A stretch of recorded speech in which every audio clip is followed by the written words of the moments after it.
Bueno, de acuerdo de esto, pues ya está grabando. Entonces el tema de hoy, antibióticos orales, es un tema que yo le diría de verdad temota de temotas de la medicina, muy apasionante. Si es que ustedes de aquí salen ya está recetando fármacos, yo me siento satisfecho. Hay que saber algunas cosas clave, pese a que puede parecer al inicio difícil, en realidad no lo es tanto. Y comenzaremos hablando las generalidades de la diabetes, después de los tipos de antidiabéticos, vamos a ver los mecanismos de acción de estos fármacos. Posteriormente el manejo de hipoglucemiantes orales y el manejo de insulinas. En medio de eso yo les mostraré algunos archivos que yo tenía prefabricados que les van a servir de mucho. Ahora bien, diabetes tenemos tres tipos básicamente. El tipo uno, recordemos que es un paciente joven y flaco, ¿sí? Como los pueden ver acá, por lo general. Y el tipo 2 es un paciente adulto o adulto mayor y sedentario, obesos con malos hábitos de vida, ¿sí? Para no olvidarnos de esto, aquí les dejo, como yo siempre me he acordado, es que Homero Simpson es un paciente diabético tipo 2 y Bart Simpson es un diabético tipo 1, porque él es niño, es joven, flaco, y Homero es un obeso sedentario con malos hábitos de vida, y eso es como lo que definiría a cada uno de estos prototipos de paciente de diabetes, ¿cierto? Los pacientes tipo uno suelen debutar con acitoacidosis. Los tipo 2 pues ya es un hallazgo más insidioso con un tamizaje. Y en el tipo uno el paciente siempre va a requerir insulina. En el tipo 2 el paciente primero se maneja con dieta, ejercicio. Y eso es siempre pues también porque depende de eso también que haya mayor o menor insulinoresistencia en el cuerpo. Después se inicia con antibióticos orales que ya veremos, claro está, o con insulina posteriormente en caso de que no se logre un buen control, pero el diabético tipo uno siempre con insulina. Entonces aquí viene a aclarar esa explicación, ¿sí? Que el diabético tipo uno es insulino dependiente, autoinmune y tiene un déficit absoluto de insulina. Eso lo pueden ver en esa imagen.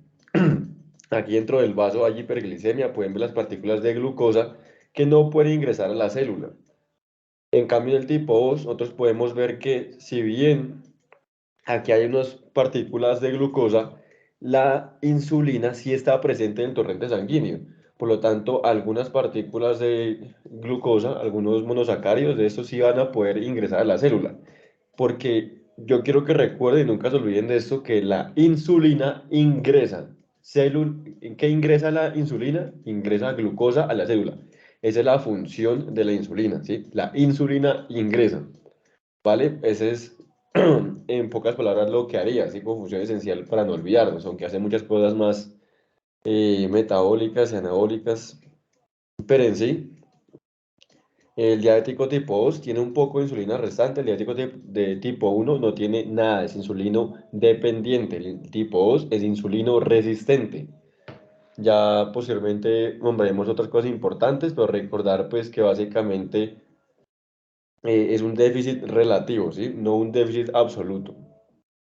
Ahora bien, hay otros tipos de diabetes, para nombrarlos de una vez, que viene siendo la diabetes tipolada, una diabetes que puede ser una presentación parecida a la de adultos, a la tipo 2 pero presentada en un niño joven, ¿sí? Es una diabetes tipolada. Y si por otro lado nos encontramos con un diabético tipo uno o similar al tipo uno, ¿sí? Que tiene un déficit absoluto de insulina, pero diagnosticado en un adulto o adulto mayor, eso sería una diabetes, esa es la LADA, ¿sí? Esa es la LADA, perdón. La que les decía acá, la que es tipo 2 en un niño joven, esa es la MODI, ¿sí? Hay varios tipos de MODI también. Incluso pues la tipo 3 que decimos como otros tipos, incluye la diabetes gestacional, la diabetes inducida por fármaco, por ejemplo, glucocorticoides, eh, también diabetes por una insuficiencia pancreática podría ser, ¿por qué no? Entre otras, ¿sí? La tipo uno por recordarles que es autoinmune, entonces hay anticuerpos anti-GAT, entre otros, que se pueden ver, aunque no son tan frecuentes en la práctica clínica. Por eso tiene una predisposición por los genes HLA del antígeno leucocitario humano, ¿sí? La tipo 2, pues la poligénica no ha sido bien definida hasta ahora. pero pues sí se sabe que si es que el abuelo tuvo diabetes, el hijo puede tener diabetes y también depende un poco de la herencia, ¿sí? La tipo uno están completamente destruidas las células beta por esa autoinmunidad, en la tipo 2 pues no está, pues es un déficit relativo. El péptido C, que es otra prueba que comúnmente se hace en la práctica clínica, recordemos que el péptido C se secreta junto a la insulina, es un precursor de la insulina más bien, es indetectable fuera del periodo de luna de miel o el periodo terminal de la diabetes tipo uno que tiene varias etapas, eso pues no nos incumbe ahora. Y el tipo 2 ahí sí pues es detectable durante todo el proceso de la enfermedad. En sí, ¿cuál es insulino resistente? La tipo 2. ¿Y cuál no es insulino resistente? La tipo uno, ¿sí?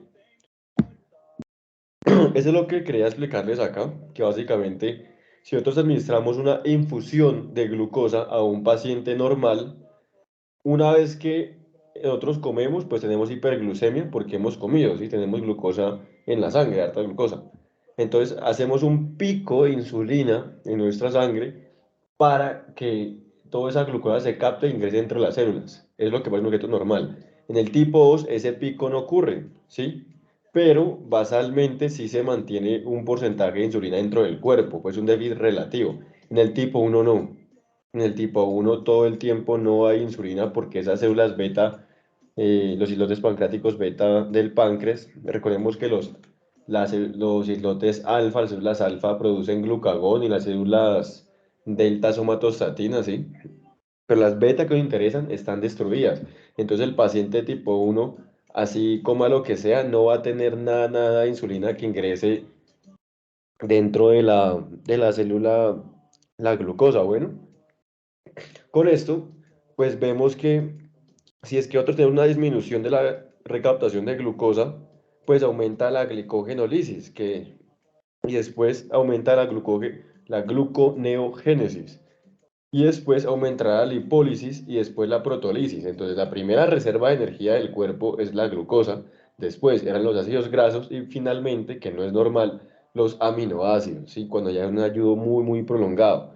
Si es que después de esto, en la lipólisis hay una falla en esta, esta beta oxidación de ácidos grasos, pues se producen los cuerpos cetónicos, el acetocetato, el butarato y otro poco de cosas que pues ya es el debut de la cetoacidosis diabética en un paciente tipo uno en general.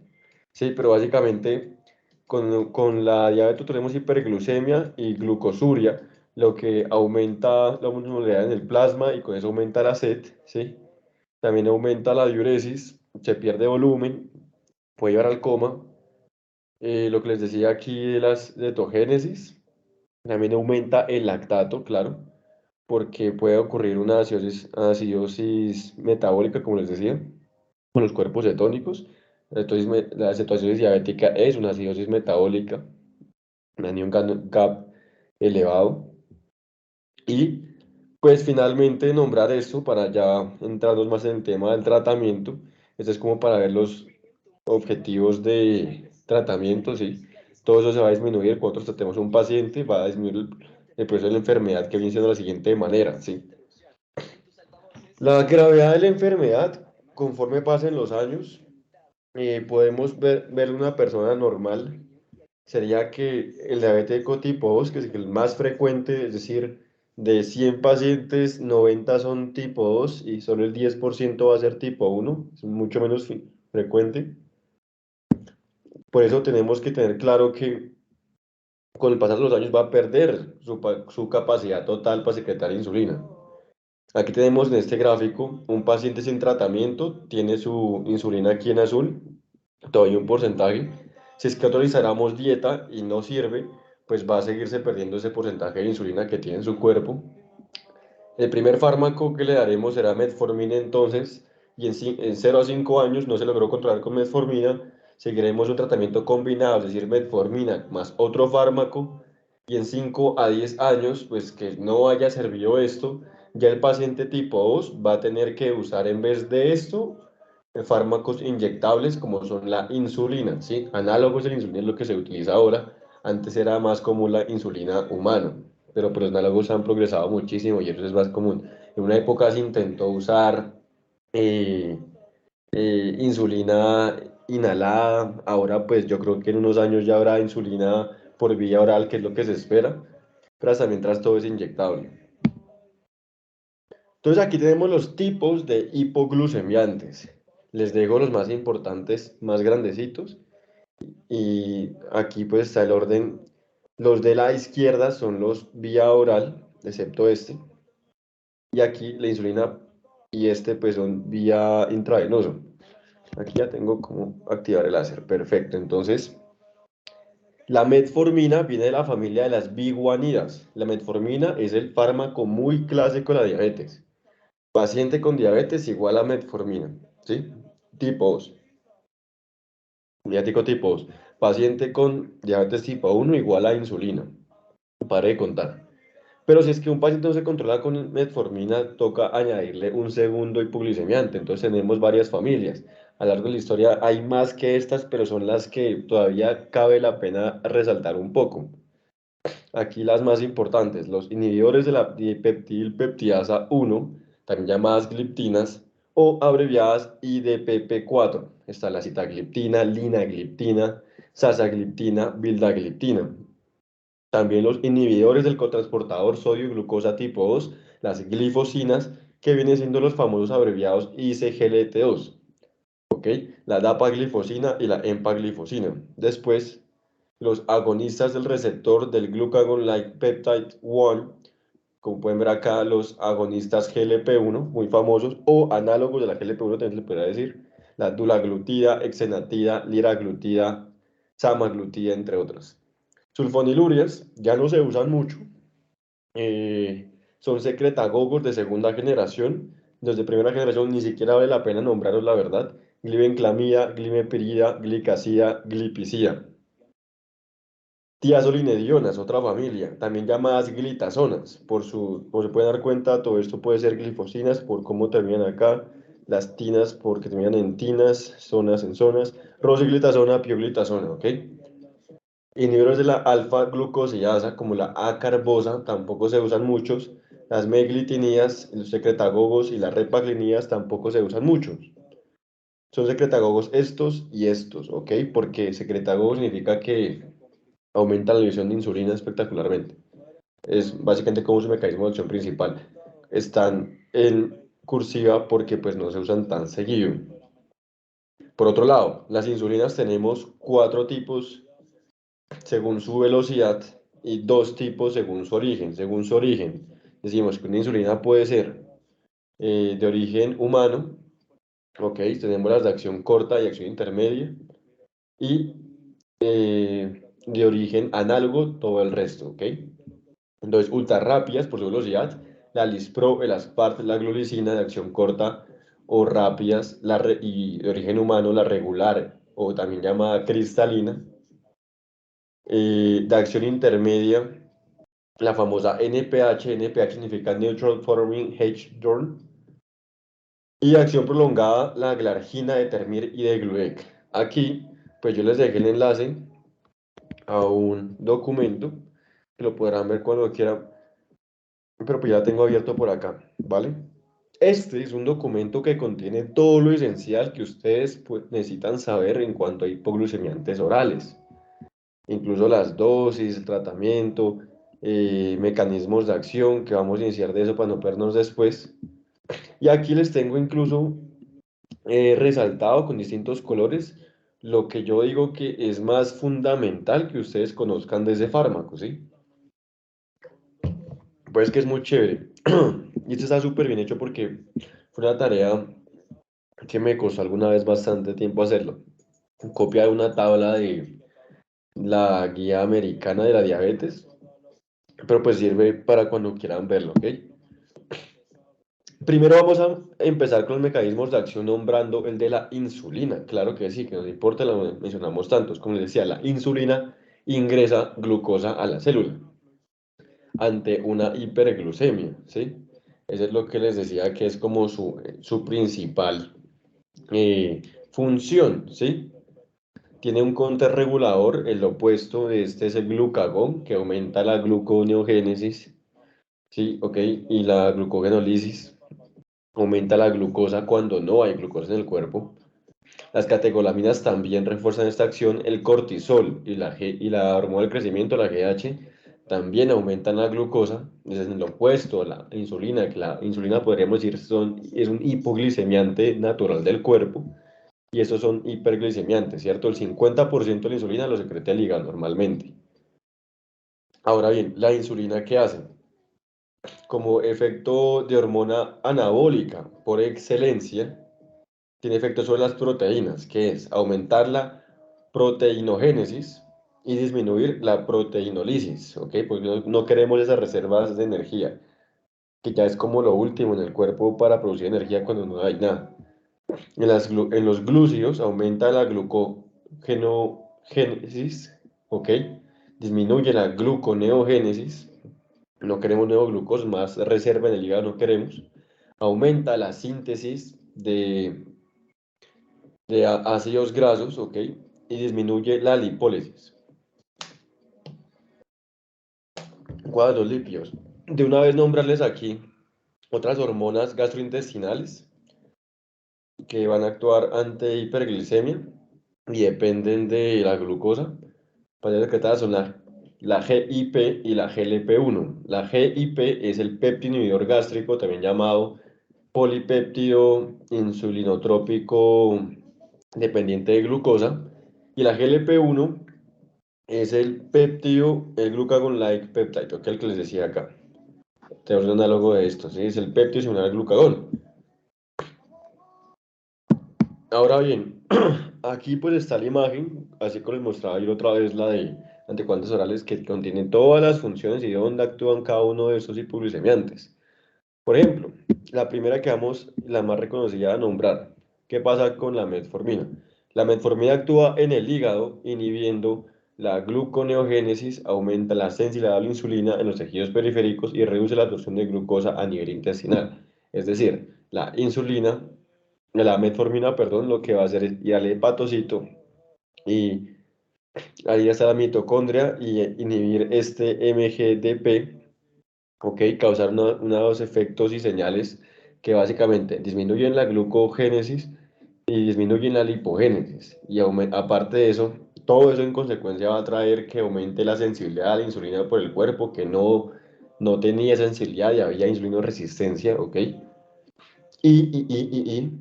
Muy importante, es un mecanismo muy efectivo.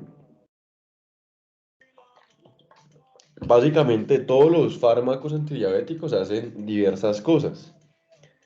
Sí, no es que actúen sobre un solo órgano como lo pueden ver acá, pero sí tienen un órgano principal, ¿sí? Sobre el resto de órganos también tiene otros efectos en consecuencia. Aquí el siguiente que podemos nombrar, los inhibidores SGLT2. Su mecanismo de acción es que actúan en el riñón impidiendo la reabsorción de glucosa a nivel del túbulo proximal y así aumentan la glucosuria, es decir, orinar glucosa por el riñón. Entonces, si es que no estoy mal, eso está aquí. Yo en la primera clase les mostraba esta imagen. La nefrona, la unidad funcional por excelencia del riñón, tiene un túbulo proximal, un asa de Henle, un túbulo contorneado distal y un túbulo colector. Aquí, en este túbulo, yo les decía que se reabsorbe en el proximal la mayoría de cosas, ¿sí? La glucosa se filtra por la sangre, pasa por los capilares, después pasa a los túbulos, al lumen, y en ese lumen hay un transportador. Aquí está este transportador, el, el que les vengo a decir, el cotransportador de sodio-glucosa. La glucosa junto al sodio van en el mismo sentido. Nosotros hacemos que la glucosa que pasó por acá no se reabsorba, no entre al torrente sanguíneo de nuevo. Entonces toda esa glucosa terminará excretándose por la orina. ¿Ok? Eso tendrá algunos efectos secundarios a su vez.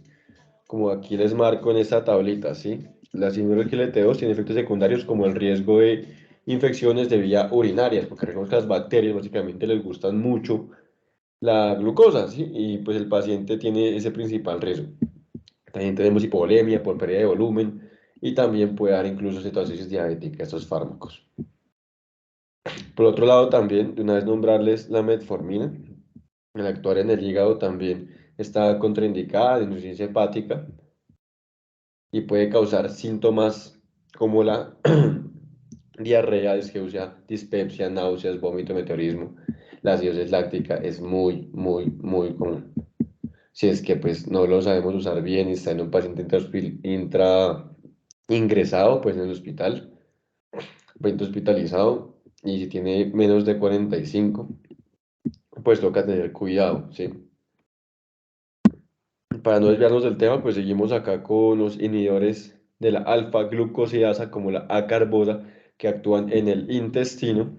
Ese ni siquiera está aquí en esta tabla porque pues ya no se usa mucho, la verdad. Y la alfa-glucosidasa era la última vía del metabolismo de los carbohidratos para que pues pueda entrar por un cotransportador acá se absorba la glucosa junto al sodio, que ese se llama el cotransportador sodio-glucosa eh, tipo 1, ¿sí? Es el SGLT1. Recordemos que en el riñón es SGLT2. ¿Vale? Las tiazolinedionas lo que hacen es actuar en el músculo y tejido adiposo como agonistas los receptores par gamma, disminuyendo así la lipólisis, aumentan la ansiedad de la insulina y actúan y la acción de la insulina en tejidos periféricos. Es decir, las tiazolinedionas, por ejemplo, la pioglitazona, llega aquí a un adipocito, del adipocito se va al núcleo, y recordemos que tenemos otros la traducción y la transcripción, ¿sí? En la traducción va a formar una copia en RNA, luego es RCA mensajero, va a salir del núcleo, la transcripción, y por la transcripción pues va a promover la gen de expresión, la promoción la expresión de unos genes como son los PAR, ¿ok? Que lo que va a hacer con este mecanismo es aumentar la sensibilidad de insulina, la hipogénesis, la recaptación de ácidos grasos y disminuye la gluconeogénesis, ¿ok? Algo importante también a recalcar es que nosotros tenemos en el cuerpo varios tipos de transportadores para la glucosa. Pues es monosacario, por ejemplo, en el adipocito, en el músculo esquelético, están los GLUT4. Sí, los GLUT2 son del páncreas, del hígado y algunos en el riñón. Y en los tipo 1, los GLUT1 están en todo el cuerpo, ¿ok? Pero aquí no se nombra eso, pero también valía la pena recalcarlo.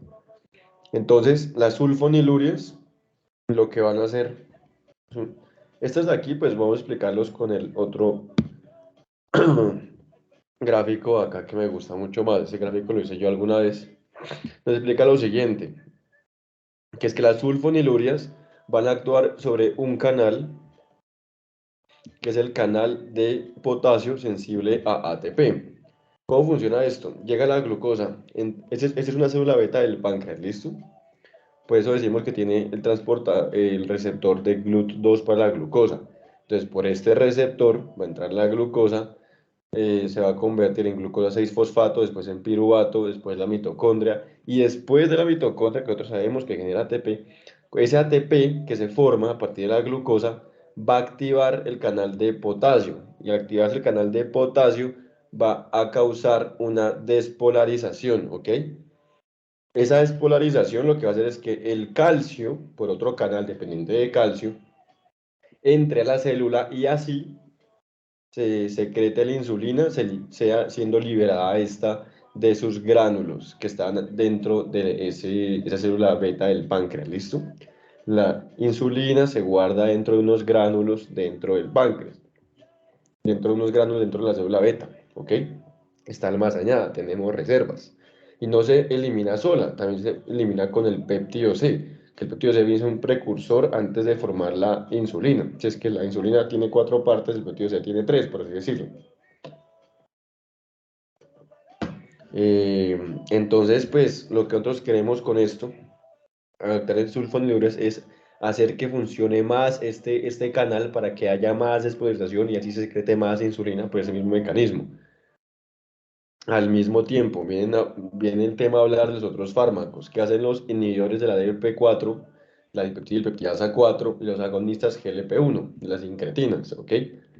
¿Qué pasa? Las incretinas, como yo les decía, se secretan en el intestino, en el duodeno y yeyuno, el GLP-1 y la GIP, que es la otra incretina, que se secreta en el estómago.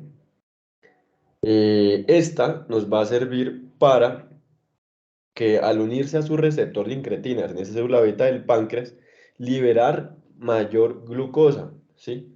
Mayor insulina, perdón, ante la respuesta de glucosa. Si se aumenta la glucosa en el cuerpo, se aumenta la insulina para captar esa glucosa y al mismo tiempo las incretinas para que haya más insulina y así se caute más glucosa. ¿Ok? Entonces, hay una enzima, hay una enzima que se llama la dipeptidilpeptidasa 4 que nos inhibe esta acción, ¿sí? Destruye las incretinas, hace que tenga una vía media muy corta. Nosotros al inhibir esta enzima, pues logramos que haya mayor beneficio de esta enzima, ¿sí? Entonces, aquí usamos los inhibidores de la dipeptidilpeptidasa 4. Y los agonistas o análogos agonistas del receptor o análogos GLP-1, lo que van a hacer es actuar directamente como incretina, sino que se libere más insulina. Espero que se haya entendido ahí, porque para no complicarnos mucho, tenemos básicamente resumido toda la fisiopatología de la diabetes en una cosa que se llama el octeto ominoso de la hiperglucemia y antidiabéticos. Bien siendo el caso de explicar que básicamente aquí con esta imagen podemos decir las partes más importantes de cada fármaco. ¿Qué pasa? En el páncreas, que secreta insulina, ahí actúan las sulfonilurias, la GLP-1 y la EP4. Como podíamos ver, todo esto era una célula del páncreas, ¿ok? En los islotes del páncreas tenemos también, recordemos, las células alfa. Hay una cosa que se llama la mielina, que regula la saciedad. Y la secreción de glucagón la disminuye, junto a la insulina, que también disminuye la secreción de glucagón. Y pues aquí tenemos la GLP-1 y los DP4 también actúan acá. La metformina, recordar que con las tiras le dio el GLP-1, pero sobre todo la metformina actúa en el hígado, ¿ok? La bromocriptina de P4, GLP-1, disfunción de transmisores acá en el cerebro, pues no importa mucho eso. Recuerda que el cerebro, por ejemplo, no tiene receptores GLUT, sí puede tener los tipo 1, si no estoy mal, también otro tipo, pero la insulina en el cerebro no necesita receptores, ¿sí? Ella pues entra directamente porque el cerebro siempre va a necesitar recaptar insulina. El cuerpo es tan inteligente que pues se creó así, ¿ok? Las tiazolinedionas actúan en los adipocitos y en el músculo. La metformina también tiene acción en el músculo. La GLP-1 también tiene acción para cargar la glucosa del músculo.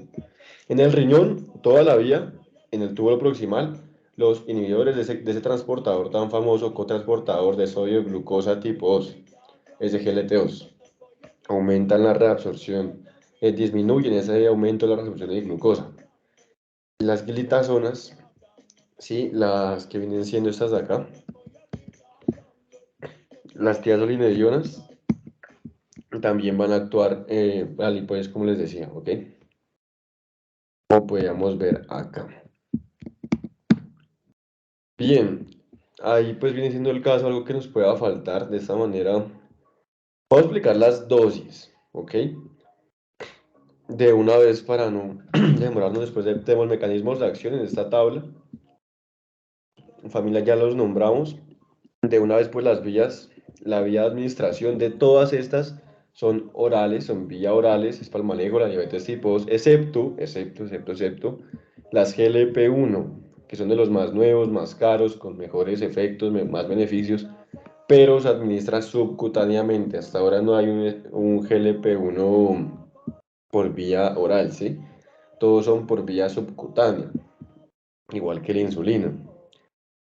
Algo que deberíamos saber es la disminución del porcentaje de la hemoglobina glicada por cada fármaco, pero en general podemos nombrar básicamente que la metformina es el que más disminuye en monoterapia un 1.5%, disminuye la hemoglobina glicosilada, y en biterapia con otro fármaco podrían los dos reducir hasta un 2.5%. Las sulfonilureas también tienen entre 1 al 2%. Las sulfonilureas también disminuye harto. Dos inhibidores de la EP4 pues no tienen mucha acción. La verdad, no, o sea, son buenos fármacos, pero no bajan tanto la glicada. Los SGLT2, lo mismo. Y esto sí, los GLP-1 bajan muchísimo la glicada, son muy buenos para esto. La acción sobre el peso, básicamente recordar que las sulfonilurias y las tiazolinedionas van a aumentar el peso. La metformina aumenta la saciedad, puede haber una pérdida, pero en general su efecto es neutral. Y los SGLT2 y los GLP-1 sí hacen definitivamente que el paciente pues pierda peso. Los EDP4 pues no ha habido evidencia que diga que pierda o que gane. ¿Ok? Pero que un fármaco antidiabético nos aumente el peso y nos cause, por ejemplo, las sulfanilureas, con efecto secundario, hipoglucemia, mire dónde está acá, pues algo que no querríamos, ¿sí? En un paciente con diabetes. Queremos evitar estos fármacos de acá, están en rojo, precisamente porque son menos importantes. La metformina lo puse en verde acá porque pues, son más importantes, de más usos y en color verdecito más intermedio, en naranja, DP4 los mejores, pues están en colores más claros. El GLP-1 es muy bueno, ese GLT2 también de los mejores, ¿sí? Cosa a recordar aquí para no perder tanto tiempo en esta tabla, lo que les decía, ¿no? En las dosis, para nosotros recetar metformina, iniciamos con una dosis de 500 miligramos, vía oral, QE significa una vez al día, por 7 días, es decir, la primera semana le damos esta dosis en el desayuno, ¿sí, señora? Tómese en el desayuno esto, 500 miligramos. La segunda semana, nosotros le aumentamos la segunda dosis en la cena, entonces ya serían 2 veces al día, los mismos 500 miligramos. Y la tercera semana, el paciente ya se va a tener que tomar 3 veces la droga en desayuno, en el almuerzo y en la cena. ¿Ok? Los mismos 500 miligramos. La dosis terapéutica viene siendo entre 1000 o 1500 a 2500 miligramos. Aquí especifico en la tabla porque realmente sí hay varios médicos que no comprenden esto. Es una tabla de la guía americana que nos dice que la metformina, muchas veces, aquí conseguimos en Colombia, no la de 500, no la de 1000, sino la de 850. ¿Ok? La 850, muchos médicos creen que la dosis terapéutica viene siendo 2000 como máximo, pero no es verdad. Según esta guía, para el 850, la dosis máxima aprobada son 2550 miligramos para esa presentación.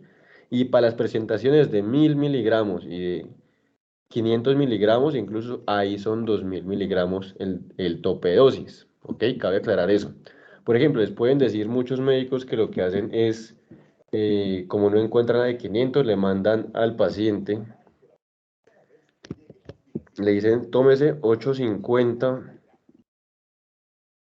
Pero voy a dibujar esto en una pantalla blanca. Dice, no, pues venga y tómese 850 miligramos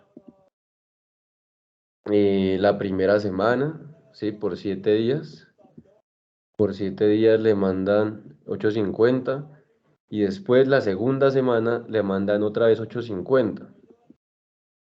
Así que 8 y 8 pues son 16, 5 y 5 son 7 y el paciente se va con una dosis de 1700 eh, y así se va a manejar. Pero nosotros sabemos que, aquí, esperen, aquí pues complejo el dibujo.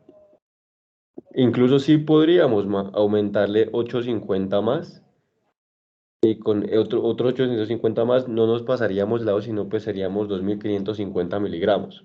¿Ok? Podríamos aumentarle otro 850 llegando al tope de dosis de la metformina. Claramente pues estaba vigilándolo. Y todo eso depende más bien de si el paciente tiene síntomas gastrointestinales o no.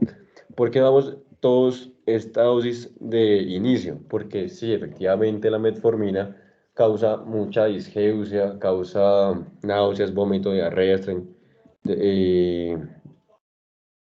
pues sí, todos esos síntomas gastrointestinales, meteorismo, y no es bien tolerada hacia el inicio, sí, pero es lo esencial, es el fármaco esencial por elección de la diabetes. Tenemos una presentación, que es la metformina XR que se consigue, está súper bien, indicada en pacientes menores de 60 años con un índice de masa corporal mayor a 25, puede ser mayor a 30, 35, dependiendo de quién ha hecho el estudio. Han logrado reducir en un 40% la incidencia de diabetes. Algunos médicos le indican y realmente no está mal porque la metformina es un fármaco muy seguro. En ese caso de usarla de larga duración, usaríamos 750 miligramos vía oral QD en la cena, ¿sí? Y luego aumentamos otra vez hasta que tome 2 veces al día. O si encontramos la de 500, hasta una dosis alcanzada de 1500 miligramos estaría súper bien. Y el paciente que tenga sobrepeso, menos de 60 años, este, que tenga antecedentes de diabetes también, diabetes gestacional, con metformina pues le puede ir bien. Las triazolinedionas, por ejemplo, la pioglitazona también había demostrado que puede prevenir la diabetes y el progreso de la prediabetes a diabetes con 500 miligramos vía oral QE de esta. ¿Qué más les puedo decir aquí de esta tabla? Aquí están todas las dosis. Por ejemplo, la dapaglifosina, según un buen control, 5 miligramos, o con un mal control, pues damos 10 miligramos. Ya les dije que los GLP-1 era vía subcutánea, y se administran una vez a la semana. Este de acá, la dulaglutida, es una vez a la semana. En cambio, estos de acá, el que se administra cada día, viene siendo la liraglutida. Aquí hablamos de microgramos, no de miligramos, es de microgramos. Pero pues al ser inyectarse y solo una semana, pues no es tan malo, ¿cierto? Pero pues igual te tiene que pinchar el paciente. Recordar lo mismo, que las sulfonilurias causan hipoglucemia, y cabe recalcar mucho esto, que entre un filtrado de 30 y 45 hay un riesgo de acidosis láctica al paciente diabético. Aquí esto, que pena con ustedes, está mal. Es menos de 30, está contraindicada la metformina. Aquí se debe tener precaución, si está indicada entre esta tasa de filtración glomerular, pero menos de 45 no se puede usar. Ese es el efecto secundario principal. Ahora bien, la pioglitazona tiene un riesgo de las triazolinedionas de insuficiencia cardíaca, porque retienen muchos líticos, pues lo mismo causan edema, se ha visto riesgo de cáncer de vejiga y hepatotoxicidad, porque también pues actúan en el hígado, ¿sí? Aunque recordemos que lo principal era ácidos grasos.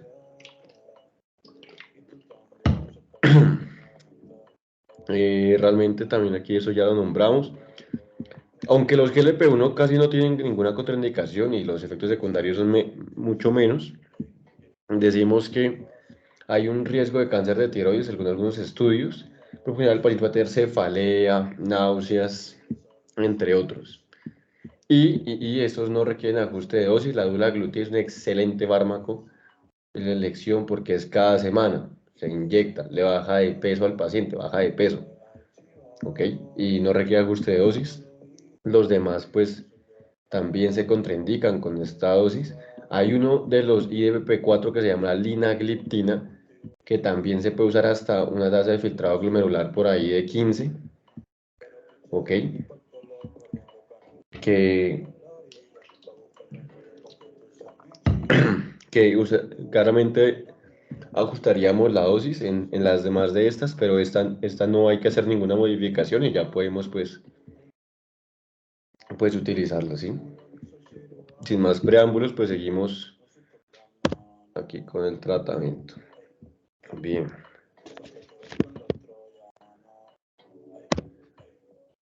¿Cómo manejamos nosotros un paciente con diabetes? Lo primero, recordarles que pues, el diagnóstico de diabetes, nosotros realizamos 3 pruebas, podemos realizar 3 pruebas. Realizamos una de esta y luego confirmamos con otra segunda prueba, excepto que el paciente ya llegue con hemoglobina glicosilada muy alta, por ejemplo, mayor a 10%, ¿sí? O que llegue con una glucemia mayor a 300, o que tenga mayor a 200 de glucemia más la cuádruple P o triple P, polidipsia, poliuria, polifagia, pérdida de peso, etcétera, que significa que tendría un daño de los islotes pancreáticos pues ya muy marcado. En ese caso, pues ya el paciente tiene diagnóstico hecho, ¿sí? Pero en ese caso realizamos alguna de esa prueba y confirmamos con otra siempre. Si es que la glucosa está entre 100 y 125, por glucosa en ayuno decimos que tenga glucemia alterada en ayunos. Y según esta prueba, mayor a 120 o igual a 126, es decir, mayor a 125, ya tiene diabetes el paciente. Con la TPOG, al paciente le dan un frasquito con 75 gramos de glucosa y a las 2 horas pues le toman la glucosa y miran que si está entre 140 y 199 tiene intolerancia a la glucosa, es un tipo de prediabetes, o si no, si ya tiene más de 200 ya tiene diagnóstico de diabetes, si es que confirmamos después con una segunda prueba. La hemoglobina glicada sería la mejor de las pruebas porque nos mide el tiempo de vida de un eritrocito. Literalmente lo que es una hemoglobina glicosilada o glicada es la glucosa que había tanta en la sangre que se unió a la hemoglobina dentro del eritrocito, que el eritrocito vive 120 días, entonces esta nos permite ver la glucemia, por lo general del promedio de 3 meses, pues eso sería la mejor. Y por eso nosotros también, tanto en insulinas como en antidiabéticos orales, siempre medimos cada 3 meses la glucosa, ¿ok? Cuando es mayor o igual a 6.5 es diabetes y entre 5.1 y 6.4 es prediabetes, según esta prueba. Y esta es la que siempre se usa para el tratamiento. ¿Qué pasa? Que nosotros medimos como 7 al número mágico para un control de diabetes adecuado. Instalamos el tratamiento y decimos, si el que el paciente está a menos de 7 está bien controlado. Listo. Pero no siempre. ¿Ok? Ahora, lo que nos dicen las guías es que hay un objetivo estricto y un objetivo relajado. Es decir, un objetivo estricto sería menor a 7, entre 6 a 6.5. Nosotros le pediríamos a alguien joven sin comorbilidades como un BART, que podemos ver acá. Y al papá de Homero, un paciente mayor con comorbilidades, con una expectativa de vida menor, ¿ok? Ya tiene complicaciones por la diabetes, le pedimos menos de esto, incluso más de 7, como 7.58, nos quedamos tranquilos con ese control de glucemia, ¿ok? Porque pues la hipoglucemia es algo que se quiere evitar, ¿sí? Es más riesgosa y tiene mayor riesgo cardiovascular. La hipoglucemia es mortal, básicamente. Siempre debemos prevenir que es decir, la glucosa normal entre 70 y 100, lo ideal que esté entre 80 y 100, o sea, por mucho menos de 80 en un diabético ya nos preocuparíamos. Pero también nosotros tenemos una glucosa con objetivo preprandial y postprandial. Objetivo preprandial es 130 miligramos de cilitro y postprandial, es decir, después de comer y antes de comer, es menos de 180. ¿Ok? Aquí podemos ver otra cosa que es que la hemoglobina glicada de 7% equivaldría aproximadamente entre 150 y 160 miligramos de cilitro. Pero es un aproximado, ¿por qué? Nosotros no siempre en la práctica clínica vamos a tener la oportunidad de medir la hemoglobina glicada. Si estamos en el rural, consiga usted un laboratorio que tenga hemoglobina glicada. Eso es con estándares, un poco de vainas. Entonces, lo que hacen muchos médicos, y aquí esa es una tabla de la guía colombiana, es ver la equivalencia de esta hemoglobina glicosilada, el 7%, cuánto equivale a la glucosa plasmática. ¿Ok? Por ejemplo, aquí dice el 7%, 150, lo mismo que decía acá. 150, 160, según algunas, eh, pues, donde revisen bibliografía, eso puede cambiar. Y aquí yo les dejo, pues, si es que necesitan algo alguna vez, pues, algo más preciso, más exacto, una página para que ustedes colocan, por ejemplo, glucemia 188, les dan aquí el botón y les dice, eso equivale a una hemoglobina glicada aproximadamente, más exacto, 7.4. ¿Listo? Entonces ahí, pues, ya mira si es que no tienen este valor de inicio. Lo ideal es que el laboratorio les arroje este, ¿ok? Y los objetivos de tratamiento, como les decía, se basan según esta. Por eso, ¿qué pasa? Aquí gráficamente, como ustedes ya se han dado cuenta, me gusta todo gráfico a mí, les puedo mostrar que, ¿Para qué trabo el mouse? ¿Por qué trabo el mouse, carajo? Listo, entonces, nosotros decimos que un objetivo ideal sería menos de 7, por decir por lo general, ¿sí? Si no está individualizado, como les decía el Bart, el papá de Homero, pero por lo general es menos de 7 el objetivo. Si es que está nuestro paciente en más de 6.5, ¿sí? Hasta 8, ahora se dice que hasta 8.5, nosotros le damos metformina al paciente, ¿ok? Eso siempre va cambiando entre guías, ¿sí? Antes era entre 8, más de 8, la guía colombiana, que es el 2016, ya dice que más de 8%,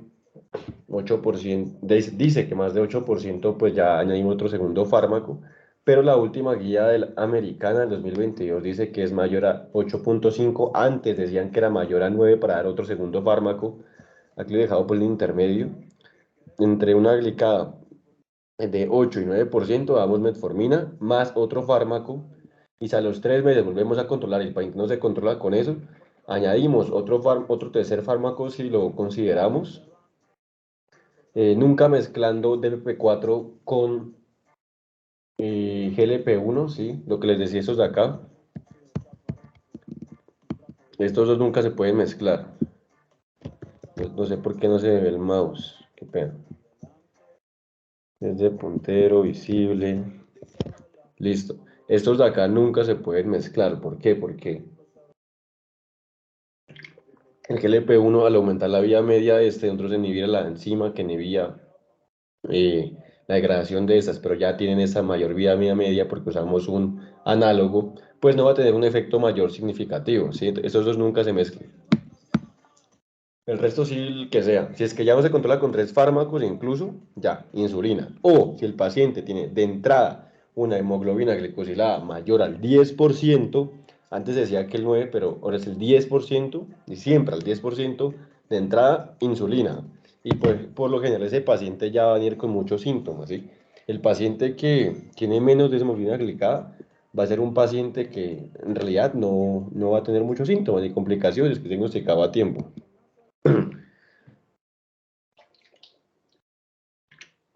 Que pega que un poco la gripa, güey. Pero bueno. Entonces, hay muchísimos algoritmos para nosotros manejar la diabetes. Está el de la guía colombiana, que es un poco desactualizado, la verdad sí, 2016. El de la guía americana sale cada año y no cambia mucho, la verdad. Tiene algoritmos y tal muy interesantes que pueden asustar a cualquiera, pero aquí les hago lo más resumido. Está el de la red GPS, si no estoy mal, red. Pues hay varios, sí hay varios, el punto es que hay varios.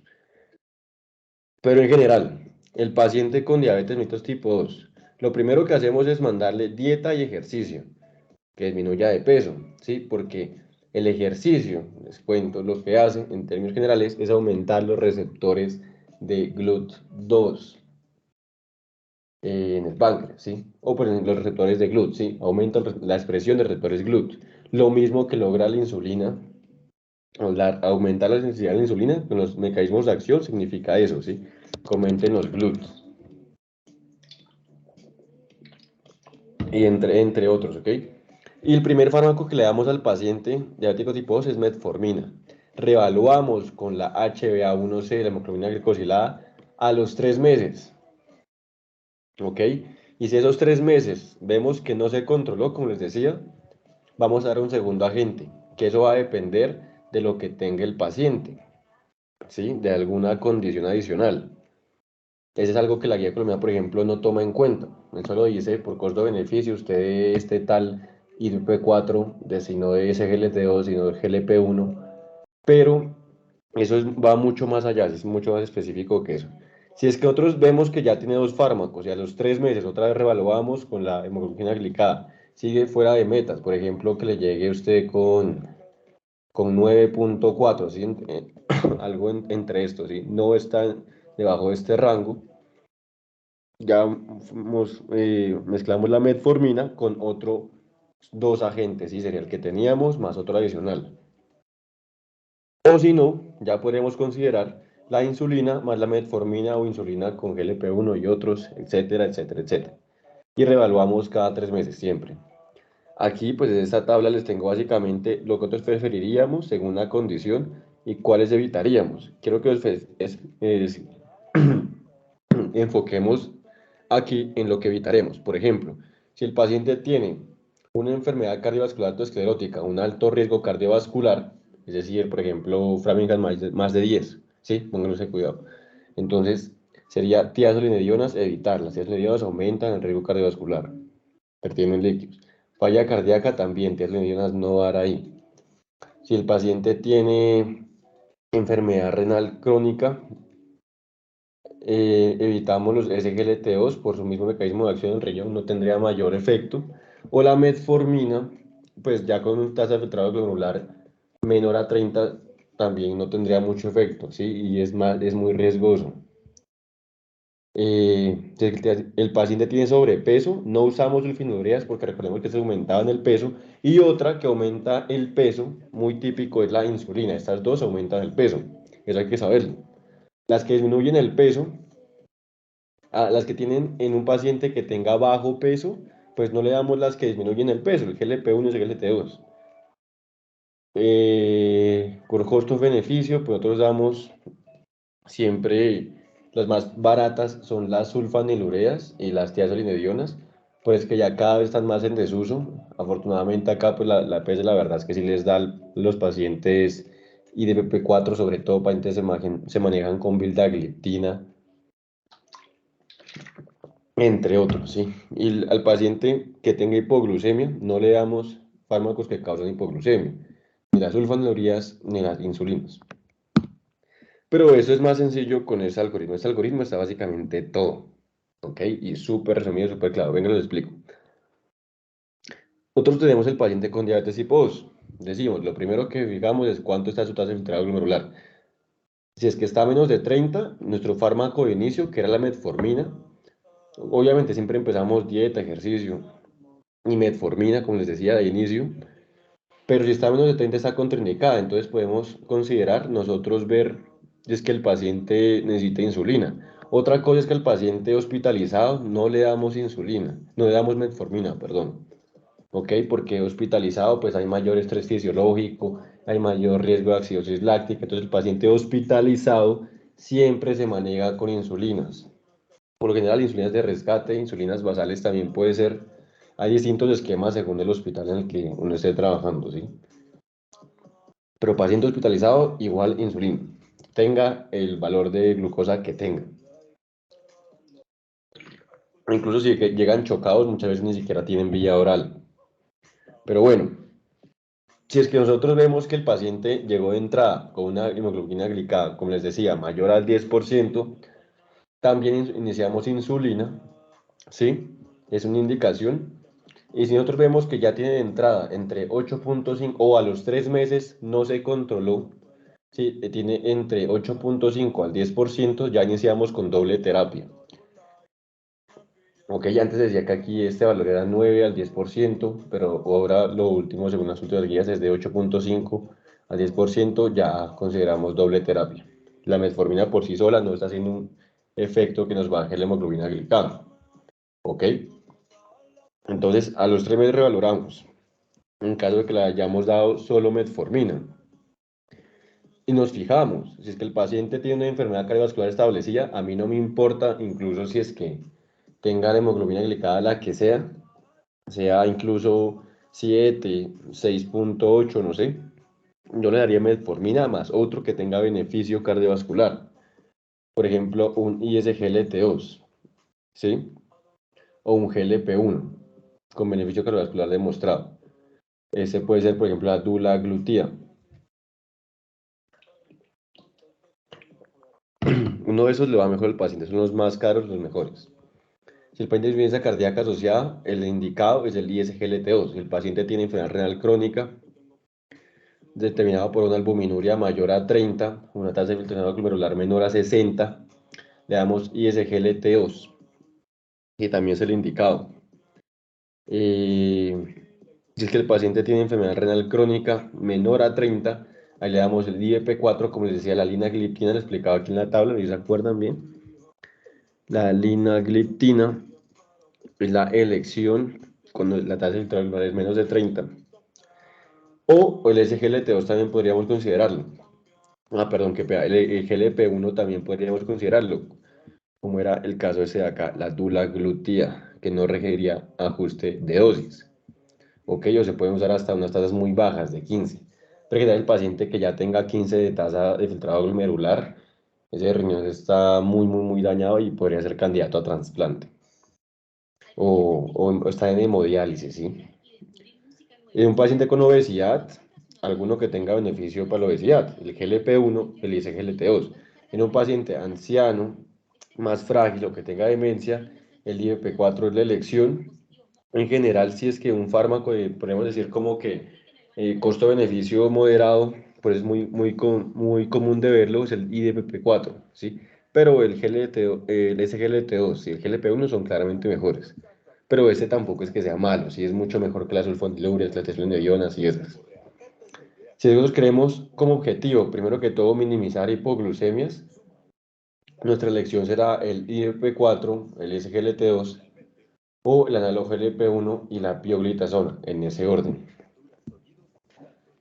Una vez le dimos la metformina más uno de estos fármacos, según, nosotros alcanzaremos los objetivos metabólicos. Si no alcanzamos esto, combinamos con otro fármaco, recordar que no mezclamos IDP4 con GLP-1, el resto podemos mezclar cualquiera. Y si es que para pacientes con hiperglucemia extrema sintomática en tratamiento de elección, siempre la insulina. Sí, las glucemias van a estar mayor de 7 por lo general de hemoglobina glicada. Nota, para pacientes que tienen el mayor efecto hipoglucemiante, una medicación inyectable, se piden a la GLP-1 de insulina. Sí, las GLP-1, pues los que bajan el peso y son seguros, pero su gran problema es que son inyectables. Sin más palabras, pues no sé cuándo nos demore esta clase, la verdad, pero como les decía, vamos a aprender a recetar. Muy chévere porque es que así se aprende este tema lo más de bien. Si no estoy mal, vamos como una hora más o menos.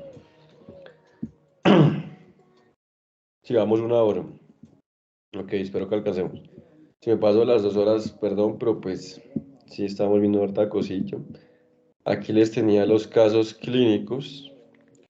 Entonces, por ejemplo, aquí qué podemos ver. Nos llega un paciente de 40 años,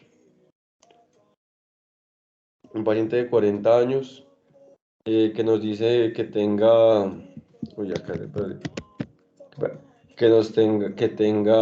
Aquí está hipotenso este paciente, tiene más de 30 de IMC, tiene obesidad grado 2. Nosotros básicamente lo que haríamos, podríamos decir, sí, consideramos que el paciente tiene un IMC alto, por eso le podemos dar metformina XR, la que les decía que es como la prediabetes. ¿Por qué? Porque su glicada es entre 5,7 y 6,4, 6,2. Sería una opción, si es que el médico no quiere, pues también está bien. Ninguna guía recomienda que se trate la prediabetes, pero tampoco ninguna la contraindica, ¿sí? En general, como la enfermedad es tan segura, pues no, no habría mayor problema, ¿sí? Un caso que, pues aquí esos casos pues están vacíos, ¿cierto?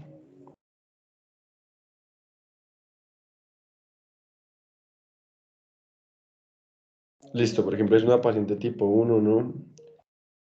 Eh, Eso ya son con insulinas. Ese también. Ok, como es el algoritmo. Lo principal del paciente que quiero que recuerden es que es importantísimo que se tome su medicación, ¿sí? Nos importa la verdad qué fármaco tenga y todo eso, pero las guías siempre dicen que es que debe tomar su medicación. Si es que la sulfoniluria, que no es tan buena y se sigue viendo, por ejemplo, en áreas rurales o pacientes que llevan años y se controlan bien con glibenclamida o glicacía, todo esto, pues como son las más baratas, pues tiene ese fármaco, ¿sí? Entonces, es que un paciente no puede adquirir ni el precio de este ni de este, le damos como segundo fármaco la sulfaniluria. Entonces sería para recetar básicamente de la siguiente manera. Uy, qué pena. Dice 48 años, como les decía, vemos en los exámenes que tiene una hemoglobina glicosilada de 9.5, 9.5 ya ameritaría su doble terapia, recordemos, mayor a 8.5 hasta 10 ya sea doble terapia.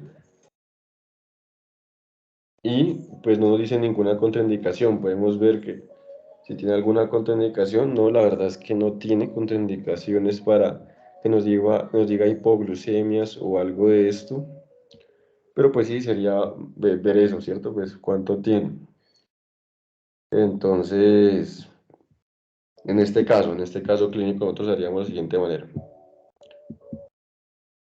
Se me perdió aquí el PowerPoint, qué pedo. Listo.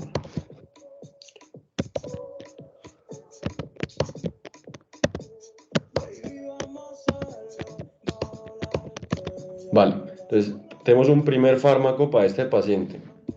Digamos que el paciente se llama Don Roberto, ¿listo? Don Roberto. Ok, entonces Don Roberto, no, perdón, pues Doña Gloria, femenina, 48 años. Entonces ella pues dice que tiene fibrilación, bla, bla, bla, bla, caída del cabello, vergüenza visual, piel seca, parece que tiene hipotiroidismo, puede ser, pero pues aquí está 9.5, ameritable terapia. Entonces tendríamos primer fármaco, siempre, metformina. Entonces, metformina. ¿Cómo habla metformina? Vamos a darlo 500 miligramos. Puta mierda, qué pega con ustedes. Pucha, ¿se borró eso? No sé si borró. Pero listo, el primer fármaco. Metformina. Ah, joder, pucha, se me estaba borrando. No sé qué está pasando con esa pantalla, pero pues hagámosla acá, hagámosla acá. El primero para ella sería metformina, 500 miligramos, que vamos a dar 3 veces al día. ¿Sí? Eso significa TIT, 3 veces al día es TIT. Pero no vamos a darlo de entrada así. La primera semana, segunda semana y tercera semana, ¿cómo damos? Los 500, damos la primera semana, solo 500 con el desayuno, eh, como podemos ver acá en esta tabla, ¿sí? Con el desayuno, luego con la cena y luego con el almuerzo. La primera semana, señora, por 7 días se va a tomar con el desayuno, es decir, AM. Luego, la segunda semana le va a aumentar una dosis, la segunda dosis se la toma en la noche, PM. La tercera dosis se la toma la tercera semana en el almuerzo. ¿Listo? Después de eso, también tiene que tomar otra droga. Pues ya iniciar al inicio, ¿no? O sea, primero la metformina siempre está de esta manera. Después la otra droga, diríamos que si el paciente no puede adquirir, como es en este caso, la elección sería una sulfoniluria. ¿Ok? Entonces, porque es el más barato, ¿sí? Básicamente. Entonces, la sulfoniluria, podemos darle acá glicacida. Aquí era met, ¿no? Era metformina de 500. La glicacida como segundo fármaco, que es una sulfoniluria. Aquí está la dosis, decimos glicacida. Bueno, que para la verdad aquí, sí, sí, aquí está la dosis. 30 miligramos Viaral una vez al día, antes del desayuno. Luego 80 miligramos Viaral QD. Ok, entonces le decimos glicacida. La primera semana usted se va a tomar 30 miligramos, o si es que solo consigue otra presentación, pues toma 40, no importa. O si digamos que consigue la de 80, pues parte la mitad, se toma la primera semana 30 miligramos, en la mañana antes del desayuno y después se toma en la segunda semana 80 miligramos. ¿Ok? Y de resto pues sigue así, los 80 con los 503 veces al día. Y este es QD, es una vez al día. ¿Ok? Pues ahí espero que me hayan entendido. Si es la manera que se receta, la verdad no es tan complicado. Pues es lo que ahí se vuelve más fácil a fármaco, se vuelve mejor de entender.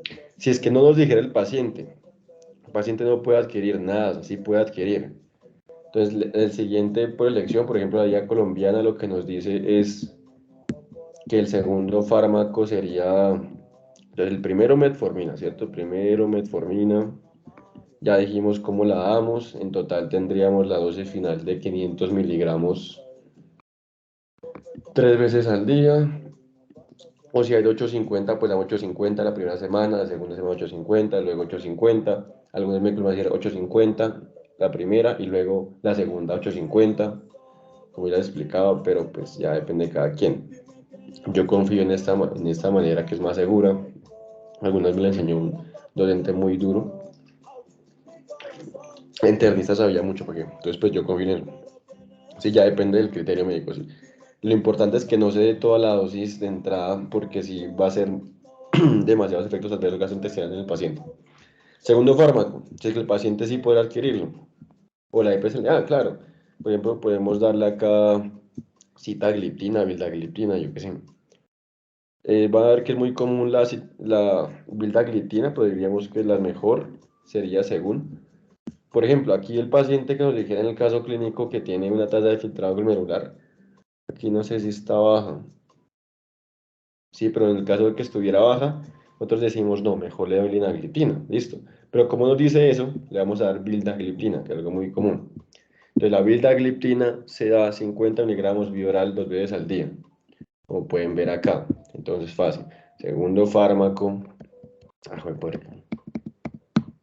segundo fármaco, vildagliptina, 50 miligramos vía oral 2 veces al día, ¿no? Entonces bit. Y este era tit, era 3 veces al día. Ok. ¿Qué pasa? Espera un momento, por favor.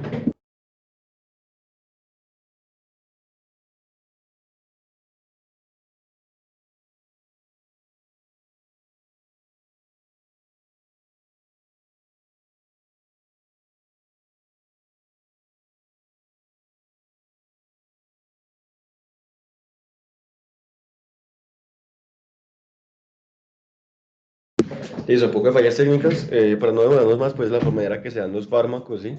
Si el paciente, por ejemplo, aquí no tengo ningún otro caso, quisiera mostrarles la verdad, pero algún caso que yo quería verles acá que diga este, esa vitina, pues no hay. Ok, ok, ok, ok. Ese es un paciente que dice que no se quiere inyectar. Si un paciente se quiere inyectar, nosotros no le podemos dar uno de esos que les decía que se va a inyectar, pues claramente, sin GLP-1. Hay pacientes que no se quieren inyectar. Si es que sí se puede inyectar, el segundo fármaco daríamos dulaglutida y la dosis está acá. 0,5 microgramos subcutáneo cada semana. Un paciente que nos dijera que tenga fibrilación auricular, por ejemplo, en este caso, ¿ok? El segundo fármaco debería ser, no, una insuficiencia cardíaca, sí, insuficiencia cardíaca, pongámosle. Es una enfermedad cardiovascular esclerótica, después de la intubación arterial. Entonces, le damos paciente que tenga diabetes más presión arterial, complicado, con fracción de eyección disminuida al ventrículo izquierdo, que no podemos verlo por acá en los exámenes, pues aquí tampoco está lastimosamente, y que tenga hemoglobina glicada entre 8,5 y 10, le daríamos como segundo fármaco SGLT2. Entonces el segundo fármaco que daríamos, por ejemplo, sería dapaglifosina, 5 miligramos, o si tiene un mal control, 10 miligramos, o empaglifosina, 10 miligramos vía oral 1 vez al día. ¿Listo? Para de contar con los antiéticos orales. Listo.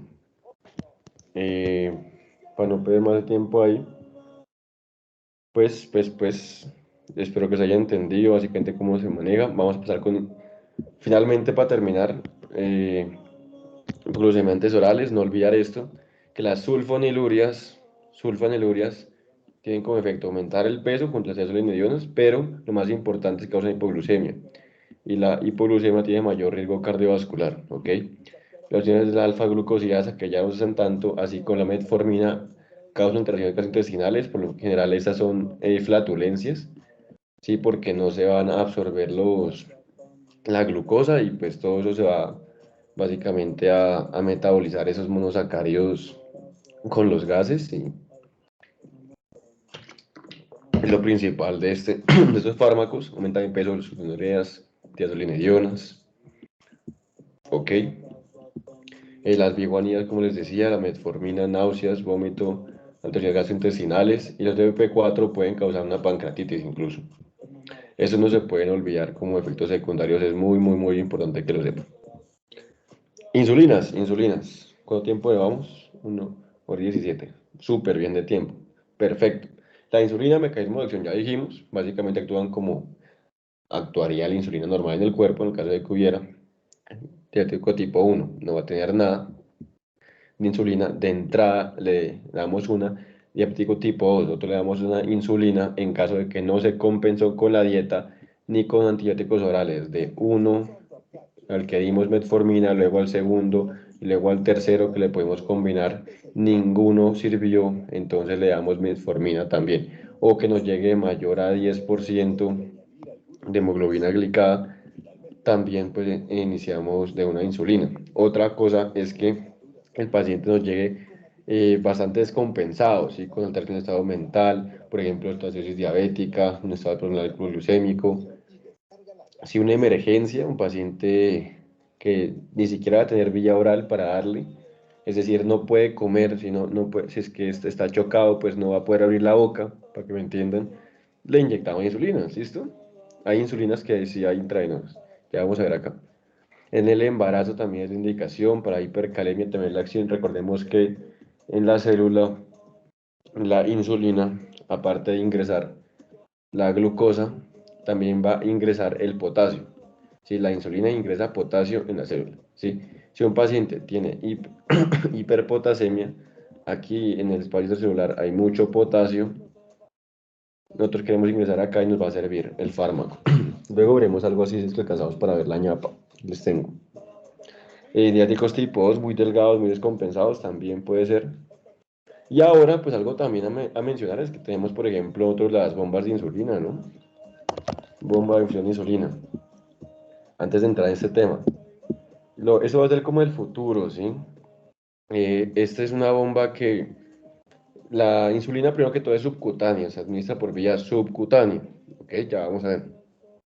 Pero ya existe ahorita las nuevas terapias que ni siquiera va a tener que estudiar esto después porque hay un catéter que llega al tisular subcutáneo, si estará acá. Esto ya existe, sí, en otros países, no lo he visto aquí la verdad, pero tiene este aparato, el infusor de insulina, inyecta cada vez que el paciente come, pues mira que necesita insulina para absorber esa glucosa por las células y todo va a ser controlado con esta bomba, ¿sí? Ya directamente pues eh, va a analizar eso, los electrodos acá. Entonces, ¿qué pasa con las insulinas? Nosotros tenemos como tipos de insulinas aquellos que son de acción, como les decía, prolongada, acción intermedia, acción rápida, acción ultra rápida. A grandes rasgos podemos resumirlo de la siguiente manera. Las de acción intermedia y acción prolongada son insulinas de acción lenta, ¿ok? También llamadas insulinas basales, ya vamos a ver por qué. Y las de acción rápida y acción ultra rápida son en general de acción rápida, también llamadas de acción de rescate, insulinas de rescate e insulinas basales, ¿ok? Las insulinas basales se dan en la diabetes tipo 1, ahora se recomienda esto en la mañana y en la tipo 2 en la noche, ¿ok? Y en el diabético tipo 1, nosotros vamos a dar siempre insulinas, las insulinas de rescate, ¿sí? Más la basal, porque no tiene nada de insulina. Y la tipo 2, nosotros solo vamos a dar insulinas rápidas si es que la glucosa preprandial viene siendo mayor a 130. Si antes la comida le decimos al paciente que se mida la glucosa y si está mayor de 30, pues tiene que inyectarse insulina. Esas de acción rápida también existe intravenoso, excepto la aspártica. Esta no existe intravenosa, la lispro, la glulicina, la cristalina sí hay, cristalino regular sí son intravenosas. Es decir, son subcutáneas para el paciente, pero también en hospital pueden conseguirla como intravenosas. Las lentas no hay. Pero bueno, tener en consideración esto de las insulinas, el inicio, el pico y la duración. Les tengo un gráfico para que se entienda mejor después, pero básicamente eso es lo que determina la acción. Las insulinas de acción prolongada, por ejemplo la glargina, van a comenzar a actuar como inicio a las 2 horas de administrarse, no presentan pico, ninguna de estas presenta pico, ya vamos a ver qué es el pico, y van a durar, ¿sí? Se van a acabar en el torrente sanguíneo, en la circulación, van a agotarse a las 20 a 24 horas, es decir, duran un día. Hay unas concentraciones más concentradas, por ejemplo la U300, también hay la U100, que es 300 unidades por cada mililitro, significa que duran pues más, hasta 36 horas, el Letermier dura lo mismo, y la de Gluec, que no es de primera elección, esa es la de primera elección, esa sería una de segunda elección, es decir, se usa cuando no haya esta, ¿ok? O cuando ya haya más experiencia y no se controle con esa, por lo general dura hasta 42 horas, ¿sí? Ya hacen algunos estudios, es decir, hasta 3 días, algunos dicen 36 horas, es decir, pero sí hay algunos estudios y algunas presentaciones que duran hasta 42 horas. Es mejor que el paciente pues inyecte cada 3 días, ¿sí? Y es que esta dura un día, se administra cada día. Ese se puede administrar cada 2 días y tales. Pero entonces, ahora bien, hay una insulina rápida, que es la NPH. De verdad, esto ya no es tan común de verlo, ya es más viejita, que hace las 2 horas, pero sí tiene pico y tiene una vida media de 2 horas. Esto implica que se va a administrar bit, sí, lo que les decía, bit significa 2 veces al día. Es decir, se administra cada 12 horas porque se agota cada 12 horas. En un día pues no va a durar completamente. Después tenemos la insulina rápida. Insulina rápida, la humana, regular o cristalina que les decía. Gran problema es que esta comienza a actuar a los 30 minutos, presenta el pico de acción a las 2 a 3 horas y dura de 6 a 8 horas. ¿Ok? Es una duración un poco prolongada. Aquí, al contrario de estas, en vez de que queramos que sea mayor, buscamos que sea menor, ¿sí? Con estas las rápidas, que duren menos, es mejor. Pero bueno, las que se usan ahora, por lo general, son la glulicina y la glargina. Las dos, como un esquema terapéutico, estarían súper bien. Glulicina como insulina de rescate y glargina como insulina basal, súper doctorzazo, que les manden eso, ¿ok? ¿Por qué? Porque la lispro, la glulicina y la SPART van a comenzar a actuar a los 10 minutos, es decir, el paciente va a comer en el día, ¿no? Y a 10 minutos antes de comer, usted le dice tiene que pincharse la insulina. O incluso pueden inyectársela, pero pues no es lo recomendable, ¿no? Que durante la comida si se olvidaron de pincharse antes de la comida, ¿sí? Para que cuando coman esa hiperglucemia generada, administrar insulina, pues sí capte esa glucosa, la insulina, ¿entienden? Y hacen el pico, tienen un pico de acción a los 30 a 40 minutos y van a durar 2 a 3 horas, es decir, esa hora ya desaparece. De ahí pues lo más nuevo es la Faster Aspart, que se puede mostrar a 2 minutos antes de comer, se pincha el paciente, dura 2 a 30 minutos y dura 2 a 3 horas dentro del cuerpo. Importante recordar que un paciente que tenga una insulina mayor a 130 necesita una pauta correctora. ¿Qué es la pauta correctora? Que se administre insulina. Esto aplica más que todo para el diabético tipo 2. ¿Sí? ¿Qué pasa? Que básicamente el diabético tipo 1 siempre se va con las dos insulinas, una insulina basal más una insulina de rescate, porque recordemos que él es inmunodeficiente, no hay nada de insulina en el cuerpo, entonces necesita las dos insulinas, que por así decirlo, pues sí, o sea, sí, remeden, asemejen cómo es la insulina normalmente en el cuerpo. Y el diabético tipo 2 viene siendo aquel que requiere, por lo general, una insulina basal de inicio, y si es que antes las comidas tiene más de 130 de esta glucosa, la glucosa preprandial, es decir, antes de comer, pues ahí le damos una insulina de rescate. Decimos que se inyecte esta, ¿ok? Porque la glucosa es sal. O si no, pues si ya el paciente no se controló con ninguna, al final después habrá otra de rescate, que eso se llaman bolos, ¿sí? Y va a terminar con 3 veces al día estas. Las de rescate se dan 3 veces al día, ¿por qué? Nosotros tenemos este esquema que les voy a mostrar, pero lo que quiero que entiendan es estos de inicio, pico, toda esa vaina, ¿qué significa? El inicio es esto de acá, que cuando el paciente come, la insulina va a aumentar en sangre. Si aquí vemos la cantidad de glucosa en sangre, aquí vemos el tiempo en el eje horizontal. Entonces la SPART, la insulina rápida, Lispro, va a hacer un pico, enseguida va a bajar, la regular va a hacer un pico y luego va a descender a algunas horas. La NPH, como vemos acá, va a durar más o menos hasta las 12 horas al mediodía y ahí se va a agotar. Eso es escrito aquí, ¿ok?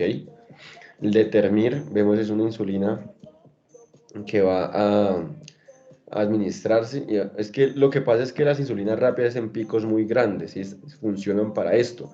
Las insulinas como la glargina, el Determir, que son insulinas basales, lo que les decía, de acción prolongada, estas actúan como la insulina, debe estar siempre un porcentaje pequeño en el cuerpo, ¿ok? Actúan de base, ¿sí? Ese porcentaje de insulina siempre tiene que estar 1, o no coma. Esa es su función, que haya una insulina que siempre esté en el cuerpo, ¿ok? Y una insulina antes de cada comida que haga su pico, como esas de acá. Entonces la glargina pues siempre va a estar la misma concentración, todas las 24 horas, ¿ok? Entonces eso se explica mejor, mucho, mucho mejor con este gráfico. Este gráfico se entiende y aquí está todo, ¿ok? El de Gluet o glargina.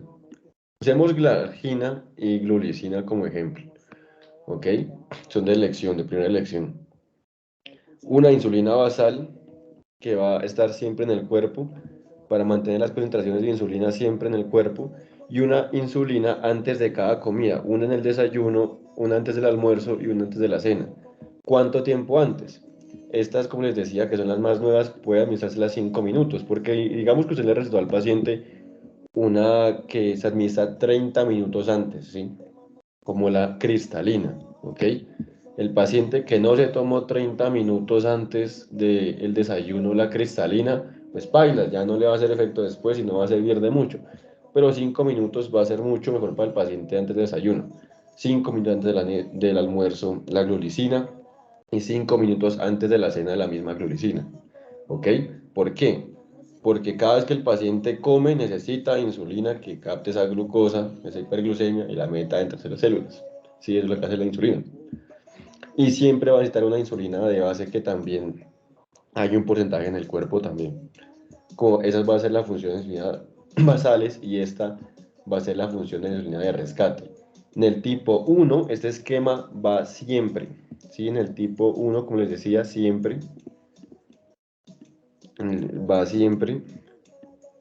Y si la glucosa es mayor a 130, perdón, nosotros al paciente tipo O le decimos que se inyecta acá, que se inyecte al almuerzo o la cena.